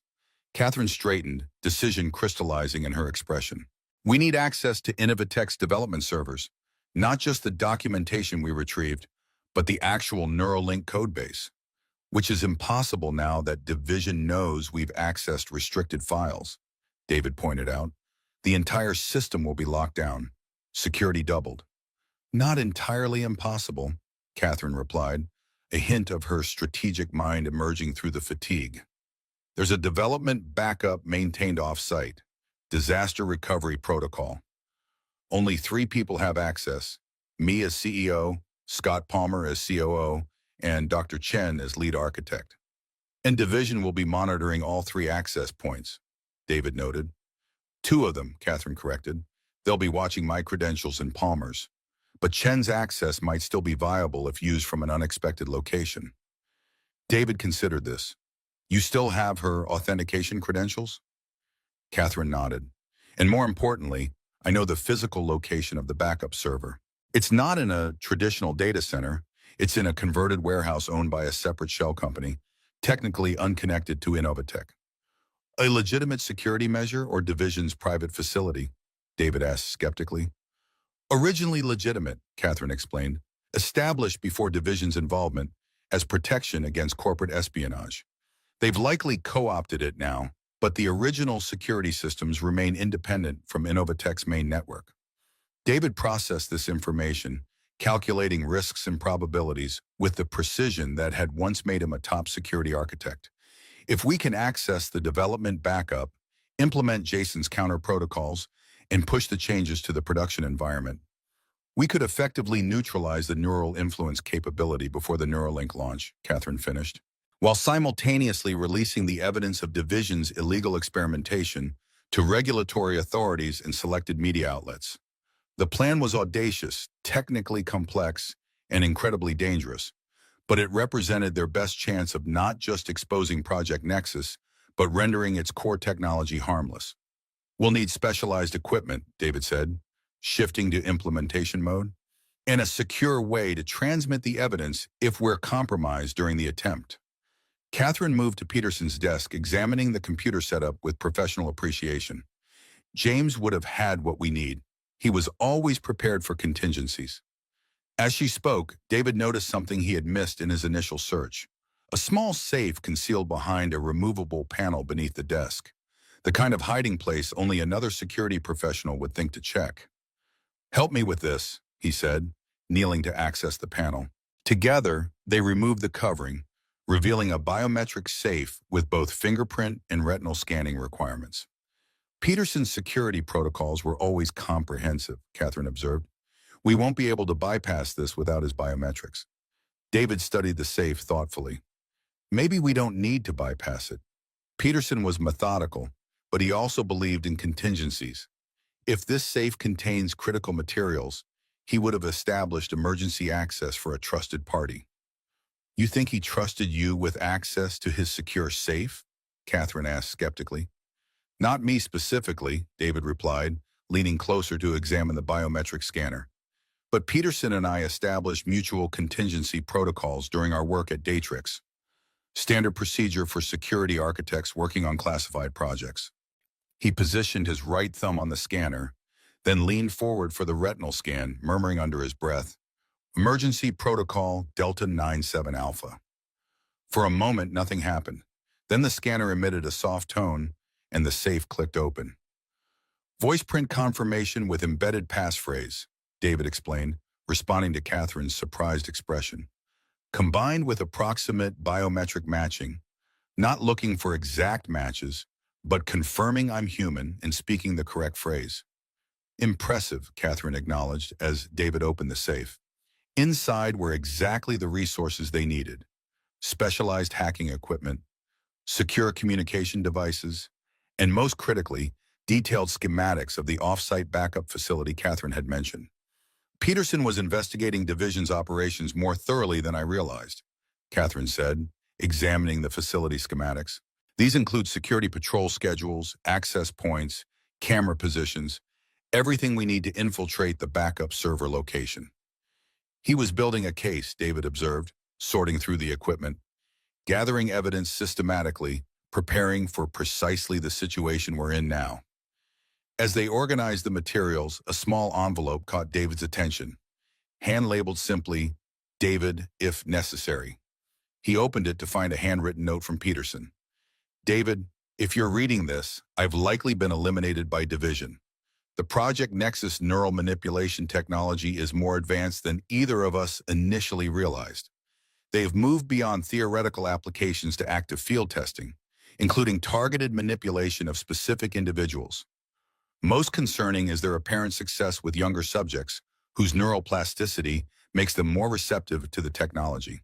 The implications for privacy and autonomy are catastrophic if this technology deploys as planned. The encrypted drive in this safe contains complete documentation of Division's illegal activities, including the neural targeting protocols they're using against test subjects. Password: Jason's birthday plus your Datrix employee ID. One final warning: trust no one completely in this fight. Division's neural influence technology can affect perception and decision-making without the subject's awareness. Even those who believe they're working against Project Nexus may be unwittingly serving its purposes. The counter protocol in the encrypted files provides temporary protection against neural influence. Use it. James David read the note twice, the implications sending a chill through his system. He handed it to Catherine without comment, watching her expression as she absorbed Peterson's final warning. He's suggesting that Division could be influencing us without our knowledge, she said quietly, returning the note to David. That we might not be able to trust our own perceptions. Or each other, David added, the already complex situation gaining another layer of uncertainty, which is why we need to implement the counter protocol he mentioned. He located the encrypted drive in the safe, connecting it to one of Peterson's secure tablets. Using Jason's birthday combined with his old employee ID as the password, he unlocked the contents, revealing comprehensive documentation of Project Nexus far beyond what they had managed to extract from Innovatech's servers. Peterson was thorough, Catherine observed, reviewing the files with growing concern. This goes higher than I realized. Division isn't just a rogue government project. It has authorization from senior intelligence officials and private sector partners. David focused on locating the counter protocol Peterson had mentioned in his note. He found it in a subfolder labeled Emergency Measures, a surprisingly simple application designed to generate specific visual and auditory patterns that disrupted the neural influence pathways. This is similar to the concepts in Jason's drawing, David noted, comparing the counter protocol to his son's diagram. The fundamental approach is the same, though Jason's version appears more sophisticated in its implementation. How could he have known, Catherine wondered, genuine confusion in her voice. Even with neural stimulation during the seizure, this level of insight seems impossible for a 10-year-old with no prior exposure to the technology. David had been considering this question since seeing Jason's diagram. I think Division may have underestimated the potential for neural feedback during their demonstration. They intended to show their capability to induce a seizure, but instead created a temporary connection that gave Jason direct insight into their systems. A backfire, Catherine suggested, their own technology revealing its vulnerabilities. Exactly, David agreed, activating Peterson's counter protocol application on 2 separate devices, one for each of them, which gives us an advantage they won't be expecting. The application generated a seemingly random pattern of light and sound, subtle enough to avoid attention, but according to Peterson's documentation, sufficient to disrupt potential neural influence attempts. How do we know if this is actually working? Catherine asked skeptically, watching the pattern cycle on her device. We don't, David acknowledged. That's the problem with neural influence technology. By design, the subject remains unaware of the manipulation. All we can do is take precautions and proceed with the mission. Catherine nodded, the professional strategist visibly reasserting control over her concerns. So we move forward with the plan. Infiltrate the backup server facility, implement Jason's counter protocols in the Neuralink architecture, and release the evidence of Division's illegal activities. With one addition, David said, retrieving the solid-state drive he had found in Peterson's hollowed-out book. We need to ensure the evidence reaches the right authorities even if we're captured or killed. Peterson would have established deadman switches for precisely this scenario. Catherine's expression hardened with resolve. Let's find them, and then let's end Project Nexus permanently. As they worked through Peterson's contingency protocols, setting up automated evidence releases that would trigger if they failed to check in at specified intervals, David found himself studying Catherine with renewed uncertainty. Peterson's warning about neural influence made trust impossible, even as their mission required coordinated action. For her part, Catherine seemed to accept this new reality with the pragmatism that had characterized her professional success. "We don't need to trust each other completely," she observed, noticing David's scrutiny. "We just need to share the same objective, stopping division from deploying neural manipulation technology on an unsuspecting public, and preventing them from targeting Jason or anyone else again," David added, his motivation crystallizing around this central point. Catherine nodded in agreement. "Then let's get to work. The backup facility is 20 minutes from here. Security patrols change at 11 p.m., and we have counter protocols to implement." Together, they gathered the equipment they would need, studying the facility schematics one final time. The mission ahead was dangerous, complex, and far from guaranteed success. But it represented their best chance to end Project Nexus before its technology could be deployed. As they prepared to leave Peterson's apartment, Mamaon, David activated the secure communication device they would use to coordinate during the operation. The stakes had never been higher, not just for his career or Jason's safety, but for the fundamental concept of mental privacy and autonomy for every potential Neuralink user. Division had created a weapon that threatened the very nature of human independence. Now it was time to disarm it permanently. The final confrontation was about to begin. The backup server facility resembled an abandoned warehouse from the outside. Peeling paint, minimal external lighting, chain-link fence with rusted no trespassing signs. The deliberate appearance of neglect served as effective camouflage for the cutting-edge technology housed within. David and Catherine observed from the cover of an adjacent building, using night vision equipment from Peterson's cache to study security patterns. As the schematics had indicated, armed guards patrolled the perimeter at 15-minute intervals, while fixed cameras covered potential approach vectors with minimal blind spots. "Security is heavier than when I last accessed this facility," Catherine noted, counting 4 guards where the schematics indicated there should be 2. "Division has clearly upgraded protocols since discovering our activities at Innovatech. But they're still following predictable patterns," David observed, timing the guard rotations. "And they haven't addressed the fundamental vulnerability in their perimeter design." He pointed to a section of the facility where an old loading dock created a potential entry point. The camera coverage appeared comprehensive, but David had identified a 3-second gap in the rotation pattern, invisible to casual observation, but critical to someone with his security background. "We'll need perfect timing," Catherine said, studying the approach. "The camera blind spot only exists for a moment between rotation cycles." "Which is why most security professionals would consider it acceptable risk," David replied. "But most isn't good enough when defending against someone who designs security systems for a living." They waited for the guard patrol to complete another cycle, confirming the timing remained consistent. Then, equipment secured and counter-protocol devices active, they moved toward the facility with the coordinated efficiency of professionals executing a carefully planned operation. David led the way, counting down the seconds until the critical camera rotation. 3, 2, 1, now. They sprinted across the exposed area, reaching the loading dock precisely as the camera began its rotation away from their position. Using specialized tools from Peterson's cache, David quickly defeated the electronic lock on the service door, allowing them entry to the facility's maintenance area. Inside, the contrast with the exterior was stark. Gleaming corridors, advanced environmental controls, and state-of-the-art security systems revealed the true nature of the facility, a high-security data center disguised as abandoned industrial space. "Server room is 2 levels down," Catherine whispered, consulting the facility schematic they had memorized. "Central core, biometric access, independent power, and cooling systems." David nodded, checking the specialized device that would defeat the biometric security. "Internal cameras? Motion-activated in the corridors, continuous in the server room, and at security checkpoints," Catherine replied. "But they feed to an isolated network. If we can access the security control room, we can loop the footage temporarily." "Too risky," David decided. "Better to use the maintenance pathways. Fewer cameras, designed for technician access to infrastructure systems." Catherine agreed, and they proceeded through a series of narrow utility corridors that ran parallel to the main facility pathways.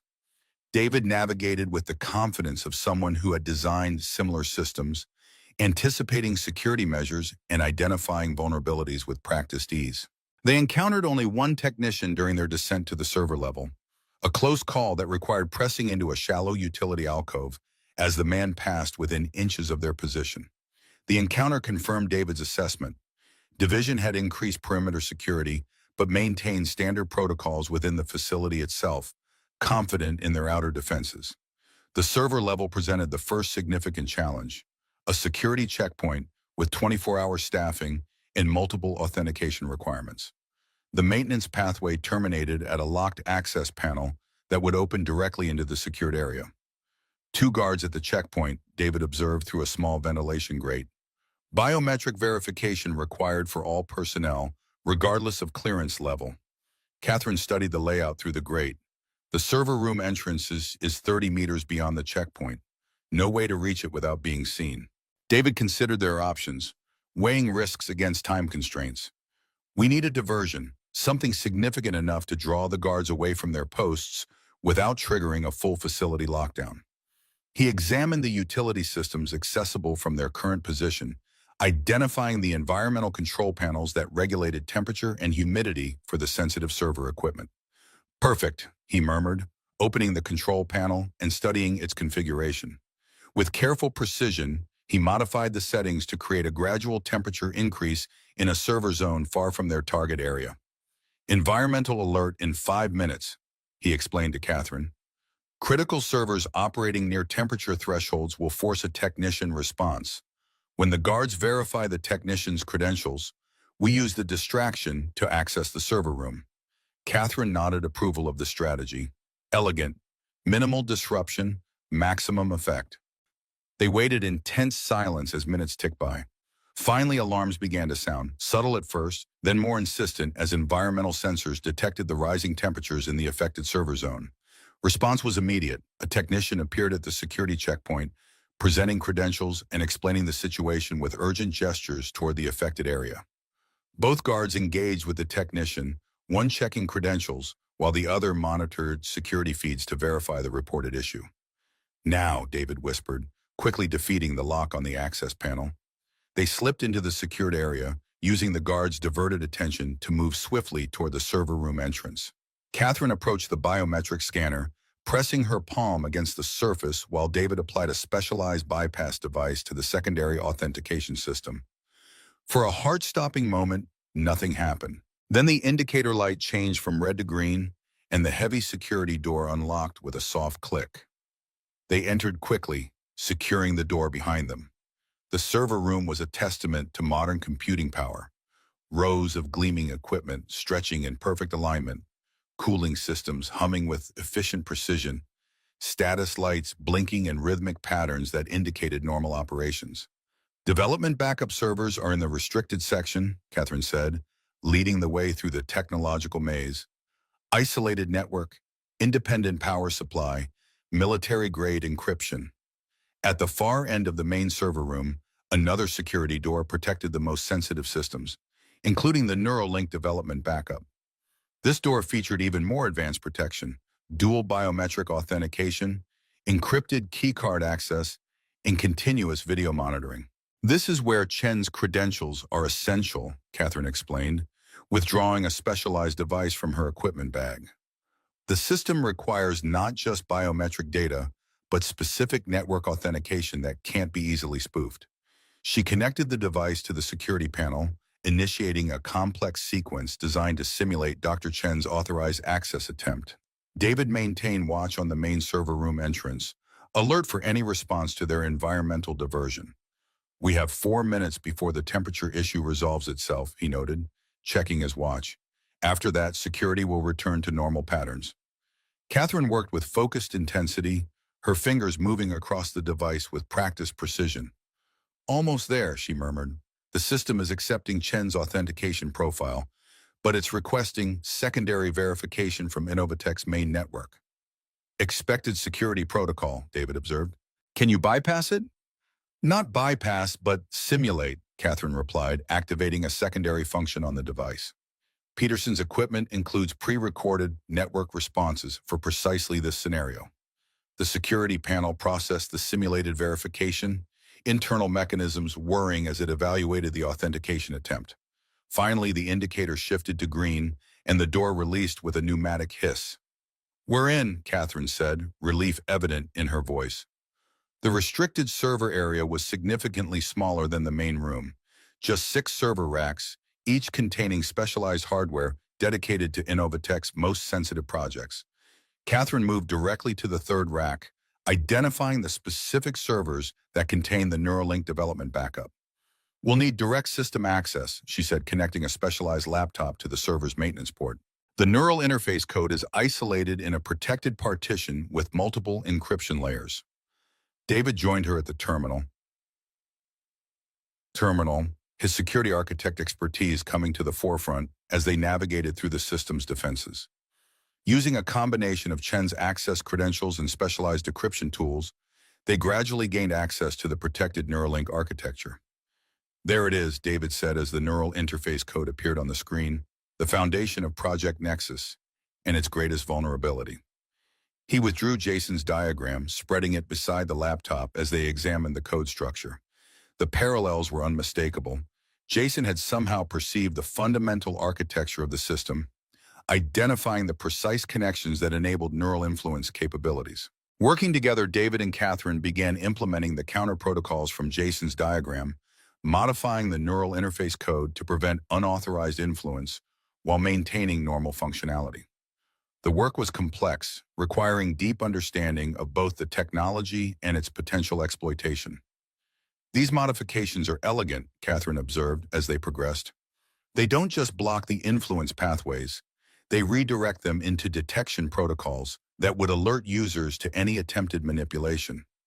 "Jason has always had an intuitive understanding of systems," David replied, pride momentarily overriding the tension of their situation. "He sees patterns where others see complexity."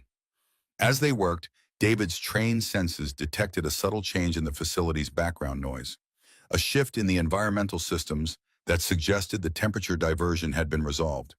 Their window of opportunity was closing. "Security will be returning to standard patterns," he warned Catherine. "We need to complete the implementation and initiate the update sequence within the next 3 minutes." Catherine nodded, fingers moving faster across the keyboard as they finalized the critical modifications. "Almost there. The system will resist these changes. They fundamentally alter the proprietary functionality Division has implemented, which is exactly why we need to force an automatic update to the production environment," David replied, initiating a specialized sequence designed to override normal validation protocols. "Once these counter protocols are in the live system, Division won't be able to remove them without taking the entire neural interface offline." A warning appeared on the screen, the system detecting unauthorized modifications to core architecture components. Catherine quickly bypassed the alert, using Chen's highest level credentials to authorize the changes and initiate the update sequence. "Update initiated," she confirmed, "pushing to production environment now. Division will detect the changes within minutes, but by then it will be too late to stop the propagation." David nodded, already moving to the next phase of their plan. Now for the evidence distribution.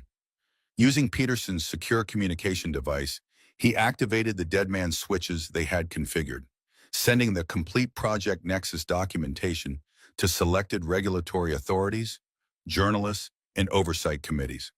The information would be released in a cascading sequence, ensuring that even if Division managed to suppress some outlets, others would continue the distribution. "Evidence distribution initiated," David confirmed. "Peterson's contingency protocols are executing as designed." As they disconnected from the server and prepared to exit, an alarm suddenly blared throughout the facility. Not the subtle environmental alert from earlier, but a full security breach notification. "They've detected our presence," Catherine said, quickly gathering their equipment. "Either the system modifications or unauthorized access to the restricted server area." "We need to move," David agreed, already heading for the exit. "Alternate escape route through the maintenance levels, east side emergency exit, as outlined in Peterson's schematics." They moved swiftly through the server room, abandoning stealth for speed as the facility's security systems shifted to full alert status. Red warning lights pulsed in the corridors, and the sound of security personnel responding to the breach echoed through the previously quiet spaces. David led the way to a maintenance access point, quickly defeating the lock and guiding Catherine into the utility corridor beyond. They navigated the narrow passage at a controlled run, heading for the emergency exit that would lead them to the facility's east perimeter. Security response will be concentrated at standard exit points, David noted as they moved. The emergency exit is designed for evacuation, not infiltration. Their coverage will be lighter.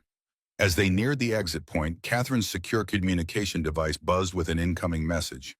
She checked it quickly, her expression shifting to one of surprise and concern. "It's from my contact at the Regulatory Commission," she reported. "They've received the Project Nexus evidence and are mobilizing an immediate response. FBI Cybercrime Division has been notified and is preparing to secure Innovatech headquarters." "That's faster than expected," David observed. Peterson's reputation must have lent credibility to the evidence. They reached the emergency exit, finding it secured with standard crash bar mechanisms designed for rapid evacuation. David checked the exterior through a small security window, confirming their escape route remained viable despite the facility-wide alert. "Two guards converging on this position from the north perimeter," he noted. "We have approximately 40 seconds to clear the fence line before they have visual contact." Catherine nodded, adjusting her equipment for minimum hindrance during their escape. "Ready when you are." David pushed the crash bar, triggering the emergency exit alarm, but gaining them access to the exterior of the facility. They moved at a sprint toward the perimeter fence, using shadows and equipment cabinets for minimal cover as they crossed the exposed ground. The fence presented the final obstacle, 3 meters high with security wire at the top. David quickly deployed a specialized tool from their equipment, creating a temporary gap in the barrier large enough for them to pass through. "You first," he instructed Catherine, keeping watch on the approaching guards. She slipped through the opening efficiently, turning immediately to help stabilize the gap as David followed. They cleared the perimeter just as flashlight beams cut through the darkness behind them. Security personnel responding to the breach alerts. Not pausing to confirm pursuit, they continued moving away from the facility, using the industrial landscape for cover as they put distance between themselves and Division's operatives. Only when they had reached the predetermined extraction point, an abandoned subway maintenance tunnel 3 blocks from the facility, did they pause to assess their situation. "We did it," Catherine said, a mixture of exhaustion and exhilaration in her voice. "The counter protocols are implemented, the evidence is distributed, and Division's neural manipulation capability has been effectively neutralized." David nodded, checking the secure communication device for updates. "Peterson's distribution protocol is working perfectly. The evidence has reached all designated recipients, and initial responses indicate the information is being taken seriously at the highest levels." The implications of their success were profound, not just the exposure of Division's illegal experimentation, but the prevention of widespread neural manipulation technology deployment. They had protected countless potential victims from having their thoughts and behaviors influenced without consent. Most importantly to David, they had ensured Jason's safety. Division's neural influence capabilities had been neutralized, rendering them unable to target his son again. "What happens now?" Catherine asked, the adrenaline of their escape beginning to fade. "Now we complete the mission," David replied, his expression resolute. "We return to the hospital to ensure Jason's security